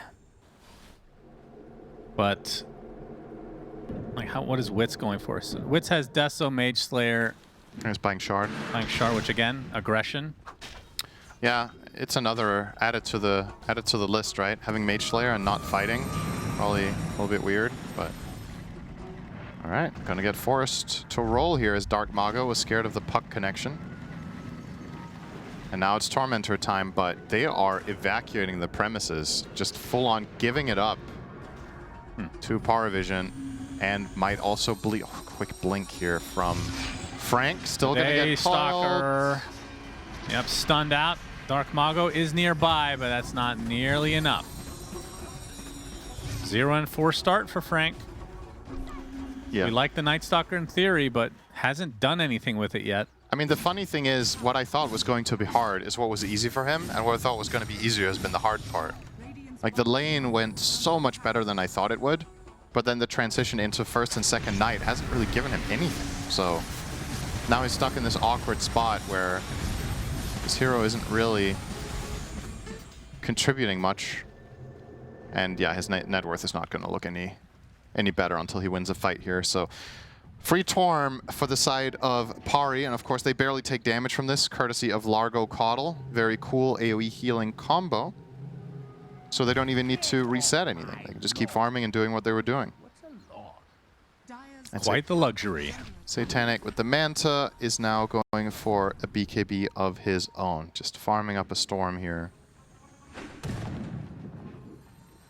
Feels like the rejects are just lost. I don't know. They're not doing anything. This lead just continues to grow for PVISION. 7K now. Yep. I All mean, they need to do is find a pickoff and then go for Roche, and it feels like a cookie cutter type of template. yeah, I think you're right. They're just waiting for the BKBs, but in hindsight, maybe not. It's also a matter of they did make a couple of moves that just got countered and failed, right? There's another one. Yeah, Frank jumps in, but no one already has the BKB. They're going to be able to take out the Jakiro at the very least. Dark Mago and the Rolling Thunder. As PVISION look for a soft reset. SSS keeping everybody healthy. They're out. Now it's a Nightstalker ult down. Pango as well. I mean, this could be Roche for PVISION, actually. These cooldowns are extremely meaningful. You have Ice Blast still, which is nice if they're in the pit. But you need to throw it at the right time. You need to have the right read. And if you fail the timing, they're just going to heal to full. But for now, it's going to be mid-tower. They have a wave here, and they're going to feel super strong knowing these key cooldowns are unavailable. So this is very, very easy. Let's give them a little bit of time here to finish the job. Kaz will do that together with Puck. And let's see if it is indeed going to be the Roche hit. Or an invasion, perhaps, of Dark Mago's triangle here. Oh boy. Adding Nice little insult to steal. injury here. Yep. It's all theirs, and now it's Roche. No roll, no ascension. No dice. No plays. Yep. One team. I mean, courtesy of a lot. There's also been some good smoke breaks, right? Like, sure, in this one they connected on the Jakiro and killed him, but Ducalis was still the first point of contact, and he made sure that his teammates were A-OK. 6 out of the 8 deaths on his team are Jakiro. Oh, Wits. The coil's already been expended, and the stun comes out from guess who? Kez. So down goes the position 1 Monkey King. As they're going to try to set something up on the Largo. All right, this is attempt number 2. Essence Ring again. This time they got him. Yep. Feels like that's their first kill in a very long time. Yep. At least core. Aside from Jakiro, they have the last core they killed was Puck minute 7 or minute 8. It's actually kind of fun to look at the top in the graphs. There's just Jakiro's face 6 times and a couple towers. Oh. Okay. Okay. All right. Oh my. Oof. All right. Kez broke the game. Yep. Oh, his courier could actually die here. That's a BKB. That's a pretty unfortunate timing for the pause here. If that BKB gets killed, he might actually die. Gaben has some things to say about this game, it seems. There's no Largo. And so this is a 5v4. When Monkey King responds, that is, he can TP in on the outpost or the tower. But you have Aegis. Go, no. The same person. Go, no, wait. All caps as well. Yep. Good old Ducalis. Ducalis is quite the character. One of my favorite players in Dota right now. Seeing him type in all caps there reminds me of there are people out there that use caps as their hotkey for push to talk, right? Okay. Yeah, makes sense. It just reminds me of that. Like people in old Dota, when everybody used to use push to talk, I think voice activation is more common nowadays than it was. I use it for scoreboard. Caps lock? Yeah. Oh. But I disable caps lock. Oh, I see. Okay, so it's just a different non-key. key. Yeah, that makes a lot of sense, actually. There's so many, I mean, have so caps many lock- memories of people just typing with If you caps. think about it, caps lock has got to be one of the most useless keys on the keyboard, and it's in a very prominent spot. That's a very fair case, yeah, for For removing it. European keyboards, is it usually in the same, that left position? Yeah, it's always there on every keyboard. I don't think I've ever seen a keyboard that didn't have caps lock. You never know. You guys like to do some weird things. I think the most useless keys in terms of the prevalence on the keyboard, like the position they're given, are like the keys to the right of space. Like the secondary alt key, the alt GR. I guess there's like some situations where you can actually use that. I use it to make. That's true. I use it to type at, because on Danish keyboards you do that differently than on American. And American keyboards is just Shift 2, right? Yep. Yeah. For me, it's alt GR too. So it has functionality for me, but on international keyboards, alt GR is kind of useless. And the secondary Windows button. Have you ever pressed that in your life? No. So that's literally just dead probably space. when I've cleaned my keyboard. All right. Yeah, that's good. That's the key that always looks pristine. Yeah, that's the good news. The other Windows key you do use, so you can swap out the keys at any time. It's like a backup. Oh, that's smart. See? Yeah. Very important. You know, the keyboards that annoy me are when the one that we have in the hotel. The shift key on the left is half the size of a normal shift that I'm used to. Yeah, unacceptable. Very important discussion here, by the way, is we're Satanic is back, gets Acorn shot. The Macro Pyre onto 2, though. He's going to get bushwhacked, and now the silence is going to come from Frank. No, not in range of Satanic. They will get Ducalis again. Seems to be the pattern here. As El Micho swiftly taken out by Satanic, and now 1v1 battle between the Nightstalker and Kez, who gets sharpshootered in the face. Still has the Aegis, of course. They don't want to put too much effort into this. They lost Dark Mago off screen to no one. So in the end, Satanic doesn't really get punished with pause. Yeah, even though he didn't get his BKB delivered, he still placed his way out of that even without losing Aegis. So not really much once again for the Radiant side. And Wit's never connected. He just went bottom to farm. So this situation, another PVISION victory. And given how this game has gone so far and the control that they're in, this should, for all intents and purposes, be a very nice nighttime coming up. You have Aegis for 60% of it, so probably Nightstalker doesn't want to fight during that part. Now when it's over, there should be a BKB on Monkey King though, so that would help. Clearly the issue for Rejects this game has been setting fights up on their terms, and no one is approaching ridiculous peaks here. Going to get himself now the Parasma. And in spite of him farming so much, Kez is still way ahead too. They're just getting way, way, way more out of it. It was only a matter of time. But yeah, no one was top net worth for basically the whole game. Up until Satanic takes the reign. And yeah, they haven't really felt much pressure. Felt like they really wanted no one to have a good game after the rage from game 1, of course. The rage. I don't know if I would call it rage more so than just tilt. He looked very... It was a look of true disappointment. Yeah. Face palming twice, I think, in the game. He was clearly disappointed. Not fully woken up yet. Puppy said in the interview, first game of the day is rough. Some people are just not morning people, man. I can empathize with that. Yeah, but you still show up to work and do a fabulous job. Oh, thank you so much, Shannon. Despite looking the way you do, it's just really well done. I knew it was going to be back in it somehow. It was just a matter of how. Do you shower in the morning? I have a great face for shower or night. casting. Are you a nighttime shower? I'm a morning showerer. Okay. Yeah. Doesn't look like it. Thank you. That's another one. I should have answered the question. It was such an obvious setup. PVISION. I'm going to group up for this tier 2 bot, a minute and a half on the Aegis. Speaking of showering in the morning, you have a funny story from... I don't want to talk about that. No more. That has been my entire trip in a nutshell. No hot water in my room. Really miserable. But what's not miserable for PVISION is that they are in the lead.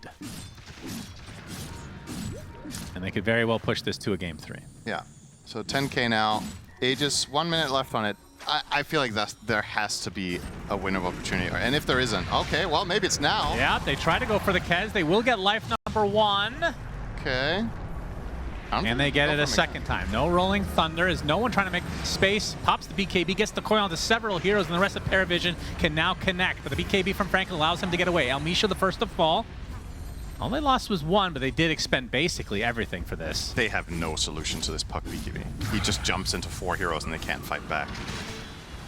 Really nicely identified from no one there to get just control the entire backline as the Aegis gets burned. And I have to question, you're a South American Rejects this game. You've made very few successful moves or moves in general. Then you choose to fight 1 minute into Aegis.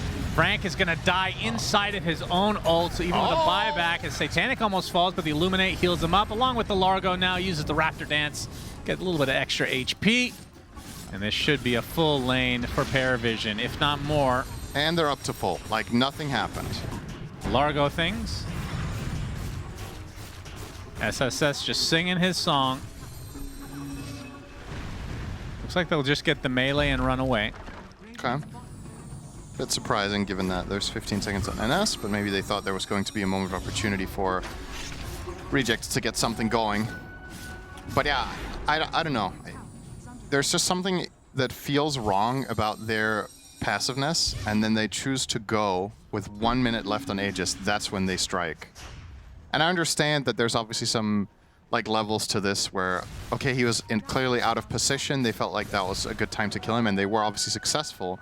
But I think this first kill on Pango is worth, or on Kez is worth less than nothing. Because you're using key cooldowns, then you can't take the follow-up fight anyway. So what was the plan after you get the Aegis? Yeah. Like, let's imagine no one does not go in on Puck. I still don't think you can kill the Kez a second time. So it was kind of just relatively pointless, and just made things so much easier for Pari. Okay. This one, This however, one looks a little bit better. Rolling Thunder. Ice Path comes out, though, from the Jakiro, but it's not enough to keep Satanic alive. A huge kill for the Rejects, and they certainly would like more of that. Yeah. Finally, something for them connecting correctly. Full chain stun. Satanic can't get his BKB off. Can they do anything with this, though? That's the issue. The objectives are already gone. You don't really have the ability to push any towers, and now daytime is arriving. And PVISION are just staying tight together as 4 here, so not giving them any additional freebies.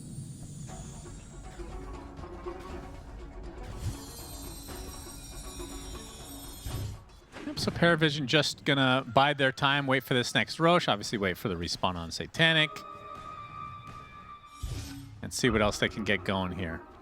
And for Rejects, pretty much, I don't know, it feels like they have to contest this Roche or the game just might end. Yeah, I think so too. This is a mandatory contest. Now they will have a Basher to help.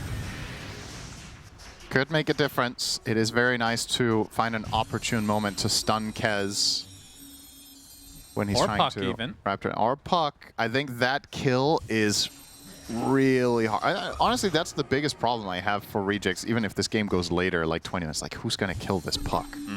He is going to be a monster. This is another traditional tempo mid laner that has just got so much love in terms of scaling potential. Kind of, in a way, he shares that quality with Queen of Pain. Where both heroes, you go back 5 years, they were like really, really strong for, say, the first 20, 25, 30 minutes, and then toward the true late game, they would kind of taper off in strength. Feels like Puck can win games minutes 70. As like the biggest carry of the game, even. Yep. You discuss who's a better late gamer between Puck and Kez, which is kind of ridiculous when you think about it. But. Yeah, different kind of play styles for sure, but would definitely agree. And we've seen so many Puck games where they end up losing, but the Puck didn't die the whole game. Yeah. Like, that's not that unusual. No. All right. If Puck is really the one that you need to focus, then maybe double Abyssal is the way to do it. Nightstalker blinks in like Abyssal. Yeah. You got the bash from the Swashbuckle, or if you go Abyssal on Pango even. Still hard, though. Yeah, now he has the Octarine as well on no one. And I'm trying to think of this from the position of, let's say, in my eyes, the best Puck player in the world in late game is Nisha. I wonder what his win rate is in the last like 3 years on Puck when the game goes beyond 45 minutes. I think it's got to be like above 80%. Really? I would Above 80? I would think so, yeah. Huh. I think when Nisha reaches late game on Puck, he just doesn't lose. Like, that's just my experience with it. Obviously, it's easy to have biases when you start seeing, you're like, yeah, this player on this hero, you just see so many crazy pop-off moments, and you're like, yeah, this guy just doesn't lose. And I could see 7. but it's just like 80 is a lot. I would say in a game like this, with the current drafts, I think it's a major fuck-up if PVISION lose now. Like, really gargantuan. Gargantuan. Excuse me. That was a Sir Action Slacks-ism. Yeah, I did talk to him in the green room a bit. Yeah. Just like the IQ like lowers every time. Yeah, it's like... Gotta get it back up. Yeah, he gave me SAR. Ags now online for the Kaz. There's a coil onto 2 already. Ice Blast completely avoided as Largo goes in, and that is 2 supports dead just like that. PVISION. Yeah. And basically just do whatever the hell they want. Some cutting going on by the monkey, but Roche is up, so would assume that PVISION just take him out pretty swiftly here. Yeah, 30 seconds should be enough. With Kez and the Bard. And we haven't even talked about Croak of Genius to amp the puck even further. Like, I was just talking about how good of a puck game this is in a vacuum without that teammate. And this just makes it even better. So, yeah. Wow, that is a fast Roche. Disgusting. Filthy, some would say. Nightstalker already at half HP, has to nightfall away. Yep. And this is going to be a tier 2 for PVISION. Surprisingly, tier 2 still up in the mid lane. Very unusual that that's the last one alive, I will say. Yeah. Won't be there for long though, so don't worry. We can pretend it fell first in a minute. Trying to wrap my head around what way Rejects can even initiate a fight to deal with this incredible strength that PVISION are showing at this point. I think, like, you gotta pick your poison. Are you going on the puck, which is a borderline impossible kill? Are you going on the Kez, who has Aegis? Largo? I think there's so many, they're proposing so many problems here for Rejects to deal with that I feel like it's very difficult to picture how to take a fight. And we've already seen in this game that they've struggled to do it to begin with. Now that they have some items, you know, you want to make a plan here. If you just randomly engage, you're not going to win. Like, there needs to be some sort of idea. And I'm not seeing it. So I wonder what they're going to decide. The best thing I can come up with is if you can, like, kill the Caudal and Jakiro early and kind of play kite with NS ulti, maybe. But I think going on cores just isn't going to work. And unfortunately, that also means by extension, the AA kind of sucks, because that's what AA does, is go on cores with Ice Blast. But the execution is going to be ridiculously hard. Now, Witz is going to once again go for Scotty. I like it less this game than the previous one, even though he's against all this healing. Because I think, like you said, I think they need stuns.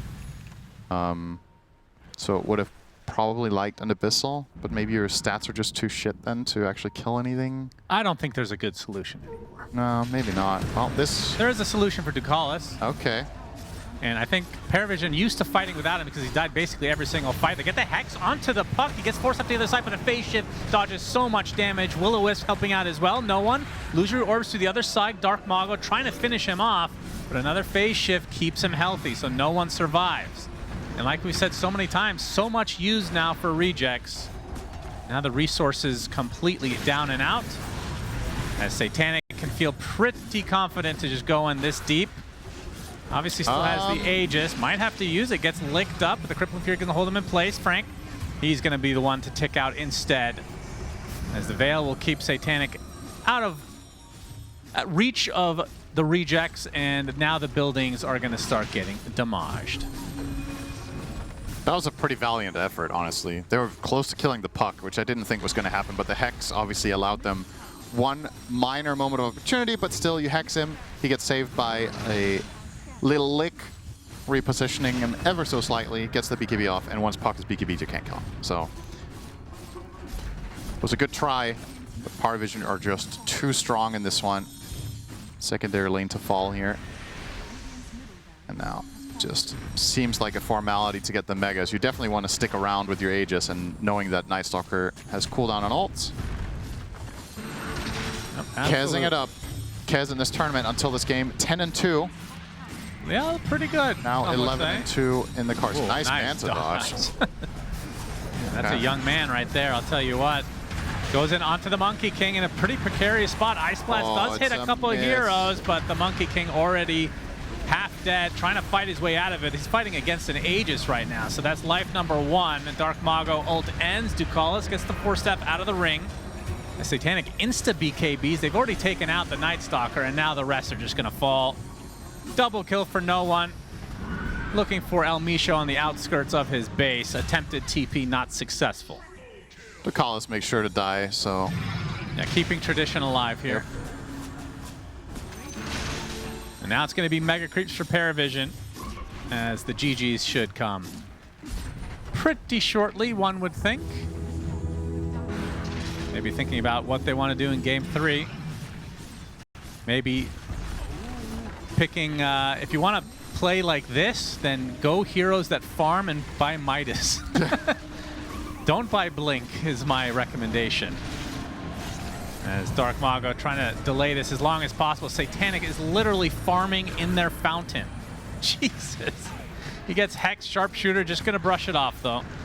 The Creep's still alive, so Backdoor's not going to kick in. Dark Mago not going to get too much help from his teammates as the Raptor Dance comes for him, and that's a triple kill for Satanic. And finally, the GGs come out. Probably could have called that 15 minutes ago, for being honest, but hey, what can you do?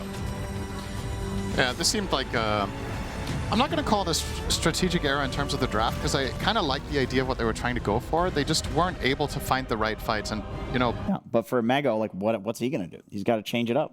What's he going to do? We'll ask our commentators, because I can hand you over now to Suns fan and Cinderin.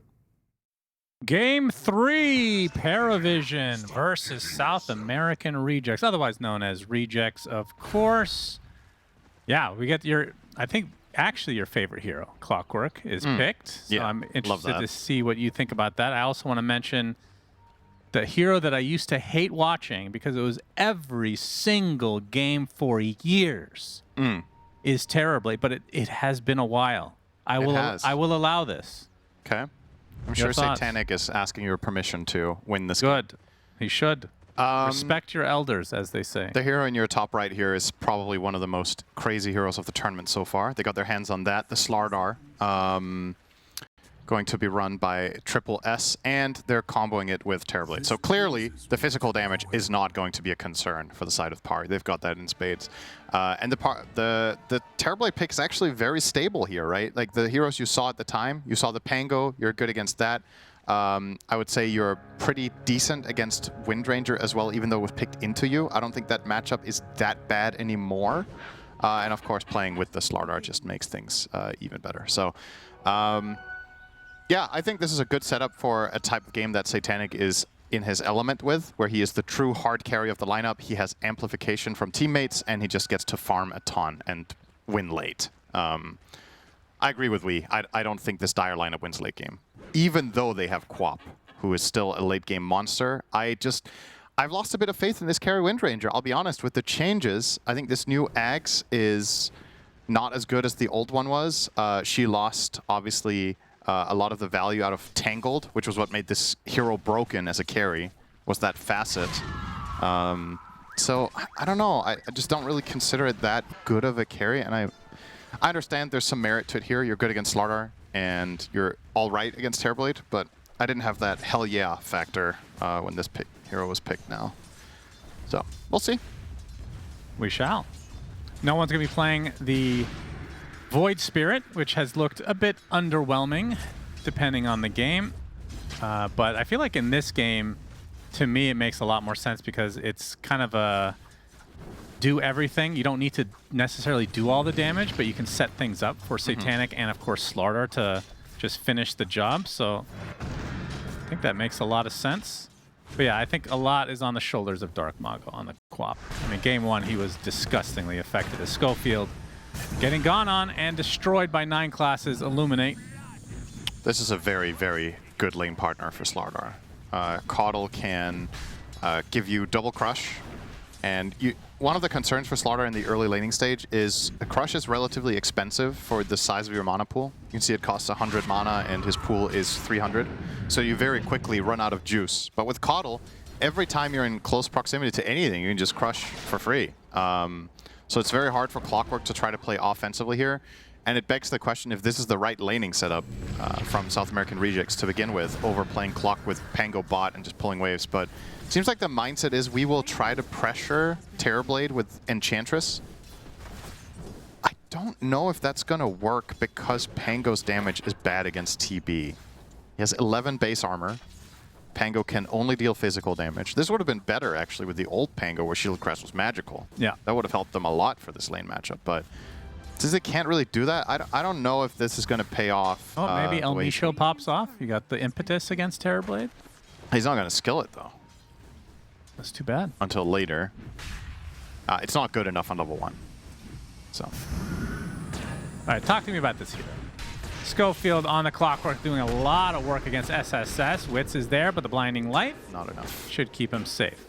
Yeah, so like we pointed out, what we generally see from Clockwork players, I think the one who's played it the most recently, that was very close to a kill, has been Yamich. And what Yamich does is he doesn't skill Battery Assault. He goes 0-4-3. And the way he interacts with lanes is just putting down cogs and then spam attack. Oh, okay. Oh, baby. Did he actually have vision there? My goodness. I think he caught a glimpse of him with the Clockwork walking over, maybe, through the trees. But yeah, what Clockworks will, or rather what some Clockworks I've seen at least will do is they'll just max cogs and just use them from range. Because when you had the big cogs, you could knock people into the cogs from the inside. You cannot do that with the small ones. So you, or rather when they are inside. So if you walk out of the cogs and you start shooting them at people in the cogs, they don't get burned. So you kind of have to either, you're choosing now between keeping them in or walking out and then shooting things at people who are outside the cogs. The upside to that trade-off now is, since the cogs aren't big anymore, you can only get out by destroying it. Right. The old cog, you could take one mana burn and then walk through. So it's a give and take. Is that a bug, though, that you can't... You're saying when they're in the cogs and you walk out and you shoot a cog at them. Yeah. I actually did notice this in my game. I thought it was bugged. Oh, it's by That's design. intended. Yeah. Why?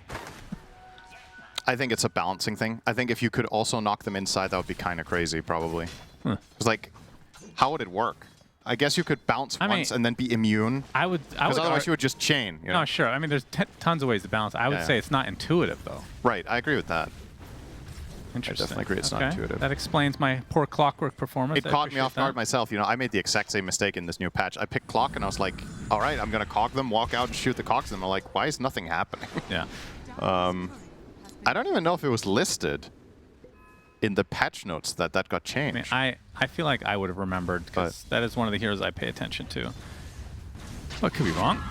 What was listed was that you can walk through the cogs yourself, like they lower under you and then you get out. It was a bit vague. Yeah. Oh, might find an opening here onto 9 class. Nope, never mind. He just walks through. Hasn't skilled his 3rd skill point yet here, Schofield. Maybe considering the 2-in battery assaults to try to put some more pressure up here. Now, what is clear is that this as a lane matchup has worked out very well for them. Windranger is dwarfing the opposition. Up almost 1,000 against the Slardar. Obviously, a lot of that coming from the nice power shot assassination kill. So it's a good start this time around for the rejects compared to game 2. And what we both want to see, I'm sure, is more activity. Like, just look for more fights. You have a Clockwork, you have the mid-quap that popped the hell off. Yeah, imagine this lineup for rejects not being aggressive. Yeah. It's like, really, what is the point? Yeah. Every single one of those heroes wants to be involved.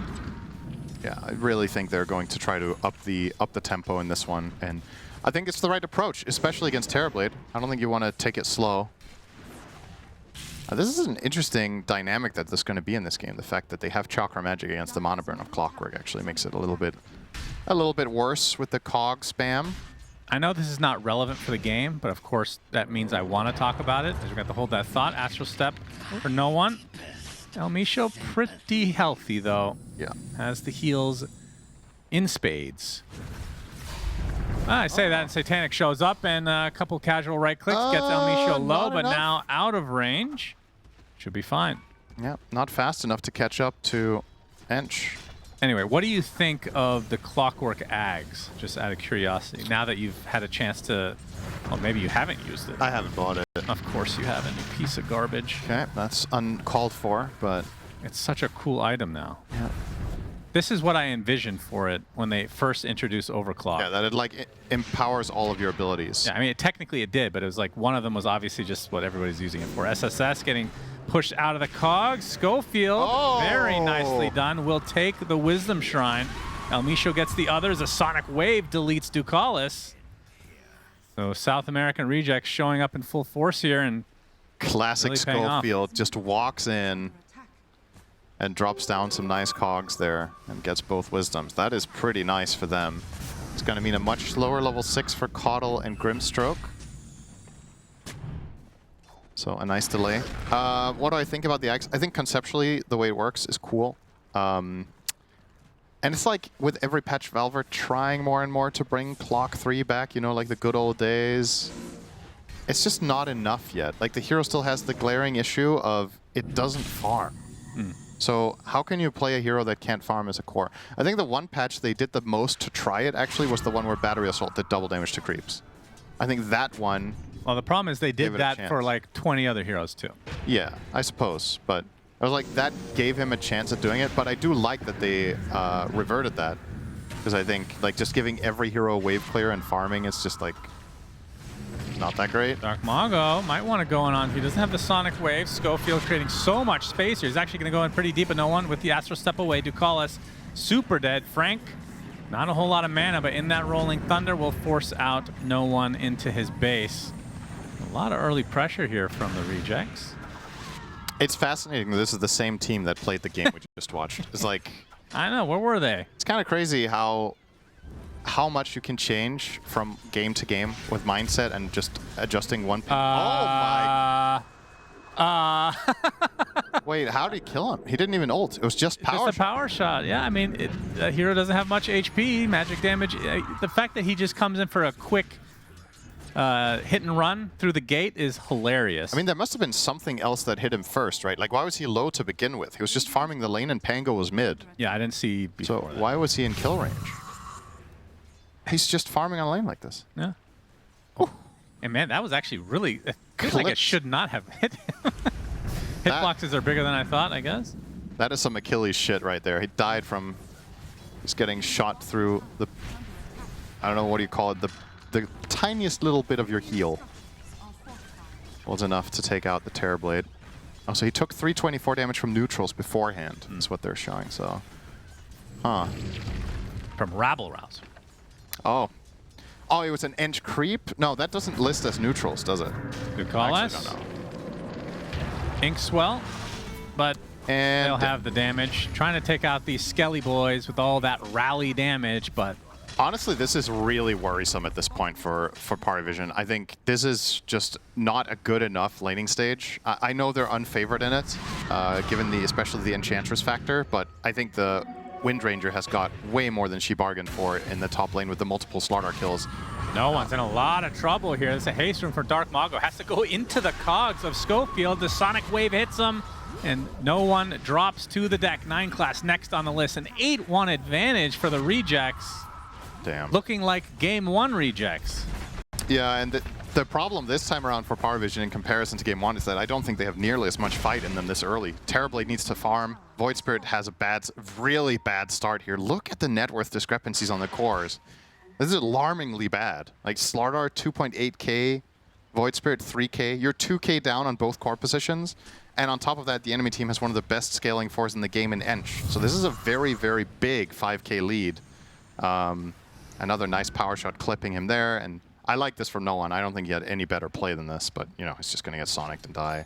Maybe if he was clutch and got the step off before the wave clips him there, probably still dies to Well, Xtreme, the though. panel, and you did talk about this, the fact that rejects did have to get off to a good start because they're not going to have late game. But this is, I'm sure, far better than anybody could have anticipated. This is well into the dream scenario for them. And 9 class trying to delay the push. Well, Ench creeps are a bitch, so you are still going to lose your tower.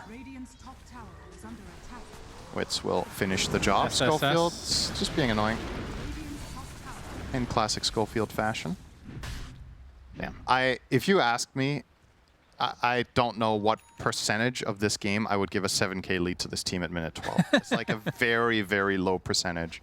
So they've nailed it. They've done all things right with good laning, good rotations. They really need this kill. Frank with the swashbuckle. He's still stuck on the high ground, though, trying to kill off the Phantom's Embrace. Not going to be in time, although the Rolling Thunder, no. Another second he may have lived, but... The fact that that was close is kind of... I think maybe I mean, if he got the swashbuckle onto the low ground, he probably is fine. Yeah, or the shield crash. I think it just turned incorrectly. Just wrong facing. Nothing comes for free, or, well, does it? SSS has no mana. It keeps running into the cogs. Do you know how the hero works? Anyway. Schofield sacrifices himself. Now some heals coming out from 9 class finally. And they will protect their stack. So Schofield trying to be cute there, but Well, he was cute. yeah.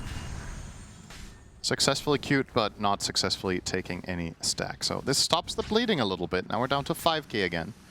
Still very good in the way of the rejects, but keep in mind their lineup, in terms of team fight prowess, they have a lot of damage, but they don't have a lot of control. There's the Clockwork and there's a Pango roll. Shackle Shot I'm not going to count as a reliable solution, especially not against these types of heroes. Against Terrorblade, it can be hard to land it correctly. Against Void Spirit, it's obviously very hard. And Slardar oftentimes will be very fast and be the initiator. So we'll see if they can find the picks. If nothing else, this is what you want to do regardless, is try to constrict the map. Like, make it smaller so Terrorblade doesn't get to just push out with illusions. Try to box them in. Yeah, they're trying to bait El Micho, but ParaVision not biting. Probably because they've been punished every single time this game. No one has Spirit Vessel. Will be going for the shard so that he can actually get some farm on this hero. And looks like ParaVision are looking to smoke now. Yeah, what do you think about the Vessel? This is not something a lot of players go anymore on Void Spirit. Jumping on the Dark Mago. The silence comes a little bit late, but the Inkswell does hit. Can they find the connection? Dark Mago, Illuminate, does do a decent amount of damage, but now the reinforcements are there. Sonic Wave completely avoided, I do believe, from no one. Or maybe not. It's hard to tell in that instance. Either way, it's enough damage as no one surrounded. Satanic gonna dodge the ball. And that'll put an end to this fight, so... That's a pretty big oof, though. That was just bad execution. They failed the jump onto the Quap. She was in the middle of the creep wave, so they didn't connect with the Aether Remnant. She just blinks out and then overzealously chases him into the tower. So effectively, no one just gave a kill over to South American rejects there, which is, of course, for them more than welcome.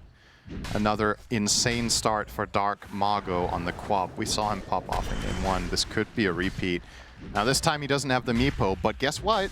There's other illusions that you can throw your Shadow Strikes on. We haven't talked about that yet, but when Terrorblade pops Manta and has Conjure Images, those Shadow Strikes do a ton of damage in fights.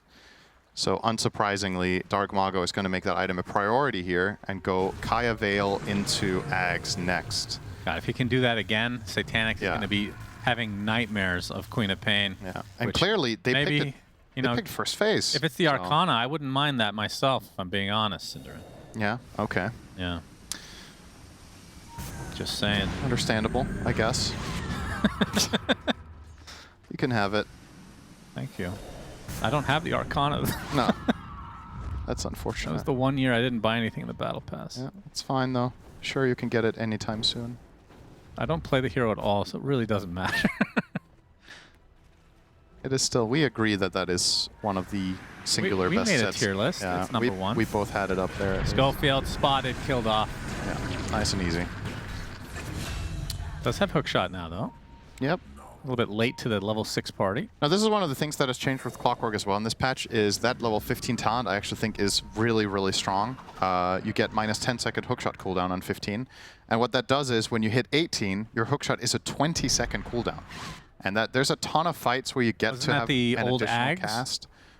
The lower cooldown? Yeah, the original Ags. Was Oh, the original Ags. down. It lowered it, I think, to exactly 20, if I'm not mistaken. Yeah, that sounds right, actually. So yeah, now you just have that at 18 with that talent, and the other talent isn't very good. So I think you're just generally going to take that. Battery assault damage is not important. One day it will be good, I promise you. 9 Battery assault is too cool. Oh, That is a wow. long-ass TP. Oh my god. They actually walked just around him. Saw the Illuminate cast and assumed he would walk back, but he's stuck around in the trees. Subverting expectations. That's right. Standing still is the best thing to do against pros. Great counter against in pros. Counter-Strike and Dota, it seems. Speaking of which, there has been a Pudge game. Yeah? We haven't seen it, though, ourselves. No. Unlucky. One day. El Micho, coupled with Schofield, creating a lot of space here again, I'm sure. Will be crushed, will be killed. It's a pretty good death overall. You know, that's the most tilting thing that you say when we play, Does that... which is a long time ago. I Every was- time I die, you're like, that was a good death. Yeah. Like, you're always really happy when I die. But then I didn't mean it, though. I do mean it now. Okay, I see. And the crush. And Elmisho in a lot of trouble. Do they have the job? Maybe they don't have enough to finish the job. Untouchable is pretty annoying. Dark Mago joins the party, though. They're actually going to try to initiate on him with all these Ancients nearby. The Rolling Thunder coming in as well. Dark Mago is extremely low. Does get taken out. A huge kill for PVISION as they get the bash onto the Enchantress. Another death to the Dire lineup as SSS finishes the job there. That is Showing some signs of life. Very aggressive blink from Queen. You do not currently have Bloodstone, Octarine, and BKB. So blinking into trouble like that. Maybe he just wasn't anticipating the Soulbind counterplay. It was very swift from Ducalis, but that's a very, very costly mistake. That's half your lead gone. You lose your bot tower, and you lose your curve. Like, Quap was looking to potentially be top net worth once again. And losing some ground here. You can see in the last 5 minutes, gained 1,000 gold less than the Terrorblade. So actually 1,300. So she was ahead of him. And that distance has been narrowed. You've got to be a little bit careful. I mean, this is Dark Mago's biggest strength and weakness, in my opinion, is this aggressive play. When it works, it looks insane. Like he's, on playing to the limits of the hero. He nailed it in game 1 with 0 deaths. This time around, it was a bit too early and a bit too weak of a position to be in to do it. And it sucks for him, obviously, because that could have maybe been a good fight with some Quap spells. But PVISION took it for that reason. Yeah, this lead has been cut into dramatically now. I thought this was going to be one of those 7K leads into 12K into just game winning. And this is what I was about to bring up. The fact that PVISION, they have a really good Roche lineup in terms of killing Roche. All they need to do is find the pickoff. Which Schofield has been the one to die this game. Classic. It's just chilling down here. Trying to either be the target or at least get information. Maybe planning something around the Tormentor could be the idea. This is a big moment. We're going to be smoking behind. This is not that telegraphed because the waves top and mid are around the middle of the wave, so perhaps this can work. But it looks like PVISION have a pretty good idea, and they're going to smoke themselves now. This could be a good old-fashioned full clash, but who is getting jumped? No one with the Ink Swell. They get the bash onto Dark Mago. The Rolling Thunder a little bit too late. No, actually it gets there in time. Trying to get to the low ground. The Sonic Wave comes out from the sideline. 9 Class is the first to fall as Wits gets a double. Just like that, Rejects have the number advantage. No one with the Astral into TP. Do they have the bash? They have the Shackle and the kill. And now Rejects are the ones that can potentially go for Roche. Although, looks like Dark Mago did fall to SSS. That's a big one. Chased him down. Corrosive Haze was on him, so I knew where he was going and went for the Blink Crush in the tree line, so found that at the very least on the way out. But yeah, that was what I was going to say here. It's so much about who gets the initiation. If Quap doesn't get to play, it makes a huge difference. We saw that in the previous fight. Now, this time around, they do get the jump with Slardar, but the follow-through from Void Spirit wasn't there. He was being boxed out by the Pango, which was crucial for this becoming a one fight for the Dire side. Wits. I think they were wanting to go for Tormentor, but just not enough time, as Satanic was taking up a lot of space here. Yep. Gonna have to chill. I mean, they can still stick around the area, though. Doesn't look like they're going to. Quap TP's top. Well, she could gate if they're looking to fight. But instead, it looks like it's the other way around. Looking for Queen up top, but just took the singular wave and then went off into the jungle.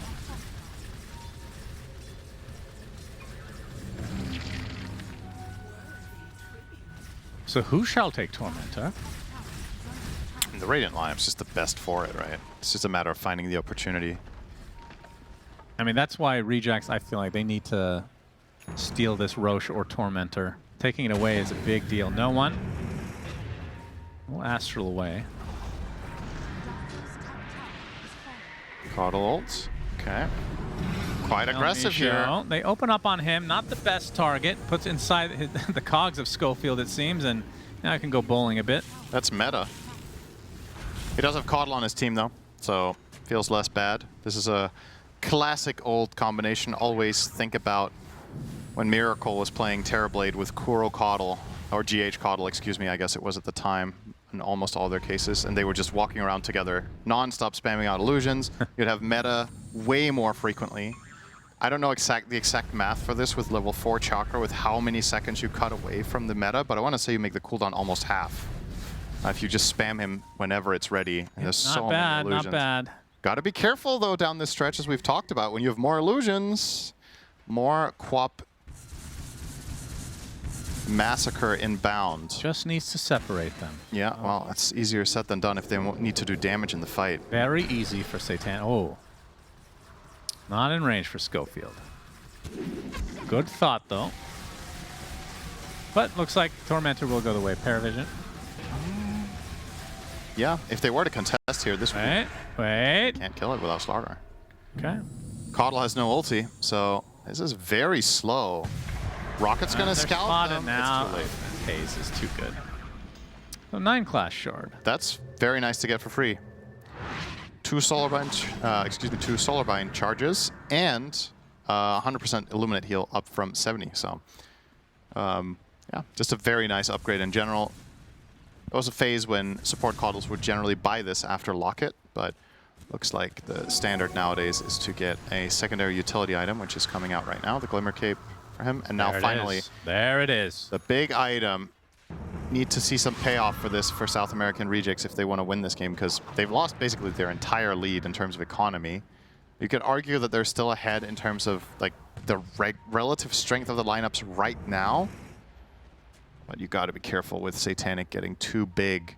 The MKB, the panel was talking about it, important item this game, playing into the Windranger. Still doesn't have it, but only 1K to go. And are they just going to fall into the same trap of last game now? It's like, feeling like it, isn't it? Are they just going to chill and be like, it's fine, guys, just relax, we'll farm? I wonder if they do that, first of all, who's making that call and why? Because the last couple of fights they took were fine, right? Like, they're doing well in the fights they're picking. So, have we seen... It's strange. I mean, Schofield's making a lot of space, but has he hookshot an enemy a single time yet? That's a good question. 1 out of 2, apparently. He's hit 1. He's cast the spell twice in 25 minutes. I don't remember the 1. No. I trust that he hit, though. I believe it. Did they put any semblance of that old facet where hookshot gave like barrier into this hero? Or did they get rid of it all? It doesn't exist anymore. Like hooking teammates lowers the cooldown? No, none of it. I felt like there was some promise with that, but just didn't materialize, unfortunately.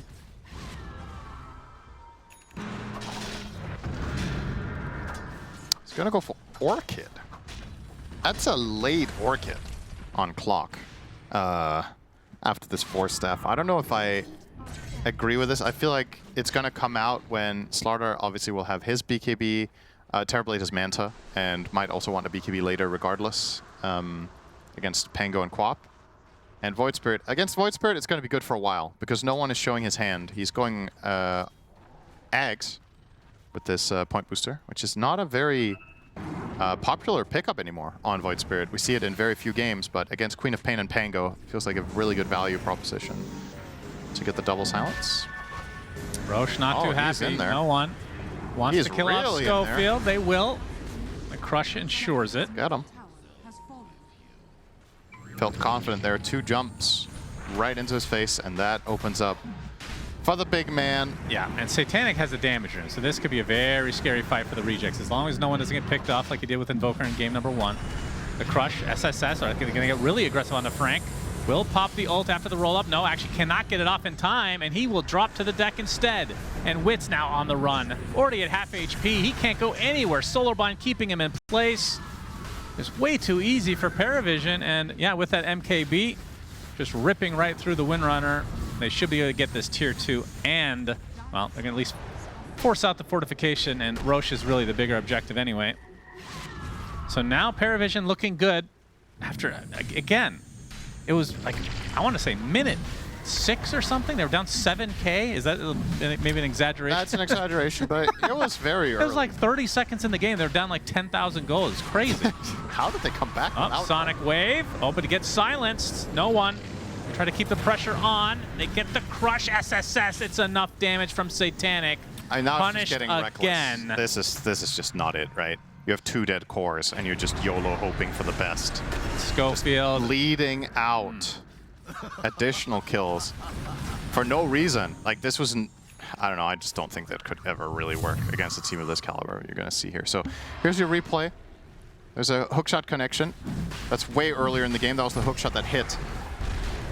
In case you forgot, that was 15 minutes ago or whatever, okay. 10 or 15. Thank you. Just to show you that it Thank did you in fact so much. happen. I was wondering. Yeah, here goes the Roche as well for Puck. I mean, this has got to feel really bad if for South American Rejects if they end up losing this game. They had a 6 or 7k lead minute 11, I believe it was. Like 2 minutes in the game. Yeah, that's insane, man. Enemy team had negative gold on all heroes. They picked up like 20 bounty runes on spawns. I don't understand. Wow, that's insane. Gotta nerf that. Now, no one will grab his Ags for his efforts, and he's going to start working on another Manta. So he and Terrorblade could be Manta brothers, and once again, the Clockwork, if he were to finish the Orchid, I think this would be a relatively uninteresting pickup for him.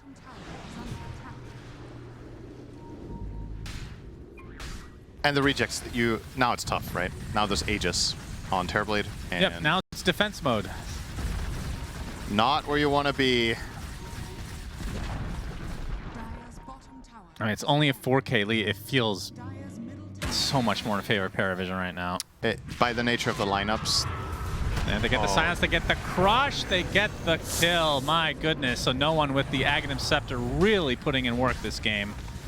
And it's going to force out the eventual BKB for Dark Mago, but it's just not close yet. And we talked about this before. The Aghanim Scepter not really very popular anymore in Void Spirit, but... Against a Quap with no Dispel or BKB, it's very good temporarily. They get a nice kill and half a tower almost. Schofield, will you get out? Schofield, oh, the hook shot hits the creeps into the TP. Successful maneuver. That doesn't count towards his percentage, sadly, even though it was a good play. See, context matters here. I would count that as a hit hook. Okay. I would argue that it shouldn't be counted in the statistic at all because it was on neutral creeps who don't move. So there's no skill involved in hitting. That's not true. We've talked about it before. Pros get faked out by things standing still. Neutrals are just really good against pros. Okay. Runes as well. Yeah. Don't move. Oh, he did get it. Unless you're Arc... Wait, did they get rid of that in Arc Warden? I think they did. Where he sucks the runes in? Yeah. Can't remember. I actually think so. I just thought his facets were very, very interesting. Wits, he's spotted. Inkswell initiation, the silence is there. They don't have the crush until now. Another kill on a core. 70 seconds of no Wits. Magnetic Field still pulls runes. Ooh. So, and the 1.5 all attributes is innate for getting a rune. Oh yeah, okay. So that's still a thing. Yeah. This is honestly just a very, I don't know how to put it, just a weird game. Like, such a huge lead for Rejects. They mess up once or twice, and PVISION play very cleanly around that. The hardest part of the game is where they played the best. And now they kind of just get to... They get to have their way. Yeah, just calmly just run lane to lane and do whatever they want. Because now Terrorblade is too strong. They have the healing, they have the damage amp from Slardar. So Rejects just seem incapable of mounting any defense. Puppy was right, Cinderin. They just had to wake up. Yeah. Schofield likely to die to these right clicks. Indeed. Satanic now has a Scotty. Like, how are they winning minute 30 when they were 8k down minute 11? Yeah. Or 7k, excuse me, at the very Let's just keep changing the number. 20k down minute 4. Yeah, it's How are they winning? an incredible performance. They were able to be up by more net worth that existed on the map at the time. Yeah. I mean, obviously, if you dissect it and you look into this game, there were 1 or 2 key moments where Rejects just didn't click, it didn't land. I think Dark Mago in this game on his Quap, he's just had too many deaths that were unnecessary. The first one, close to their own outpost on the right, really slowed him down a lot, and then he got caught multiple times following that by the Slardar plus Void Spirit, which is tough. I mean, it's a hard matchup for Quap when you can just get jumped and burst by those two heroes in combination. And unfortunately for him, now that he does have the BKB, it feels a little bit too little too late now. Yeah. 2 sides down. We finally unlocked this hero's potential for the game. But can you overcome this 2% win expectancy? Not looking good. Math likes Radiant, shockingly. I don't know if I would say they win 1 in 50 times. 50, huh? Maybe that's not far off. It's a big Terrorblade Shannon. He's 10k up on Wind Ranger. Yeah. It's an exceptional pairing, the Terrorblade Caudal, for this reason. Caudal loves to stack for you. He can make... He just ramps you up the whole game. Just constantly makes you make more illusions and have more meta uptime. And of course now with Demon Zeal, he also gives you more of that. So pretty damn crazy how these heroes combine. Very classic combination from... I want to say it was popularized mainly in 2016-17. Still works to this day. What do you know? Ducalis will get a free shard for his Ink Swell. Thank you, Trent. The good news for the rejects is there's a lower bracket. Yeah, okay, I was going to say the same thing. That's the good That news. is the silver lining here. The bad news is the way you go there. I think that's what. Yeah. This is not a surprising result. I was very surprised that they smashed in that hard game 1. I was honestly expecting this to be a 2-0 for Pari. So, with that perspective, I don't think this has been a bad showing at all from the rejects. The issue I have is not the result. It's the way they lost game 2 and 3 is a little bit worrisome. It's going not forward. what you said; it's how you said it, Cinderin. Okay. Sorry, go ahead and continue. Yeah. No, it's fine. That's good enough. It's not how you lost. Or, that is actually, I fucked that up. That's right. Good job. It's Don't fine. It's a listen to tough. me. It's hard to. It's first game of the day, just Words like are Puppy hard. said. Schofield dead. He dead. Nope, gets a hook shot. His percentage has gone up now. SSS in a lot of trouble. Rolling Thunder is there, and now it's gone. And now you're going to stabilize with Caudal. Oh boy, Dark Mago blinks in all by himself. Why? In a 1 versus 5. Why? And it goes about as expected. Oh my god, man. Bloodlust. There's no Ogre in this game as far as I know. El Misho. Got one on the casting desk. Thank you. Okay. It was me. Oh, shit. And this will be Megas for ParaVision. Once it got to a certain point of the game, it just felt way too easy. They don't even need to... They can just A-click in a way. It's just too simple. And I could have seen this type of way of this game playing out coming if they had an even start. This wouldn't have surprised me. But man, with the deficit they were at, this is kind of ridiculous that they get Megas at 35. That's crazy. Absolutely crazy.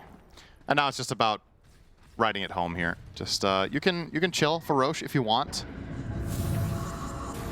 Or maybe you just find an opening and finish the job. Let's see. Now, even Wits with the focus fire can't take out SSS. Does not want to get any I can further. wait, I can wait. I will scepter. Barrier.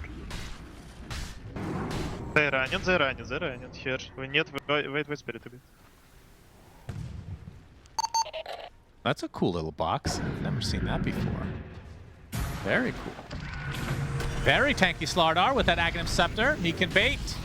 Can bait all you want. He takes the focus fire. Wits just runs away. Realizes he does nothing.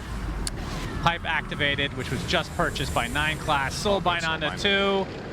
That is a dead Pangolier for likely the rest of this game. Dark Mago does blink out in time this time. He might still die. Still dies after the blink. No one trying to finish the job. Can't quite do it.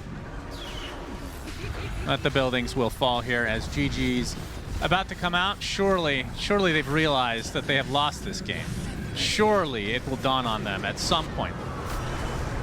As they're going to start farming the fountain fortification. They have not been baited in yet to the forfeit as Wits dies in his fountain. One last Sonic Wave for the road as Dark Mago. One last 1v5 death for him. GG's called. ParaVision. after the game 1 blunder, looked pretty easy game 2 and 3. A little bit of an asterisk, maybe.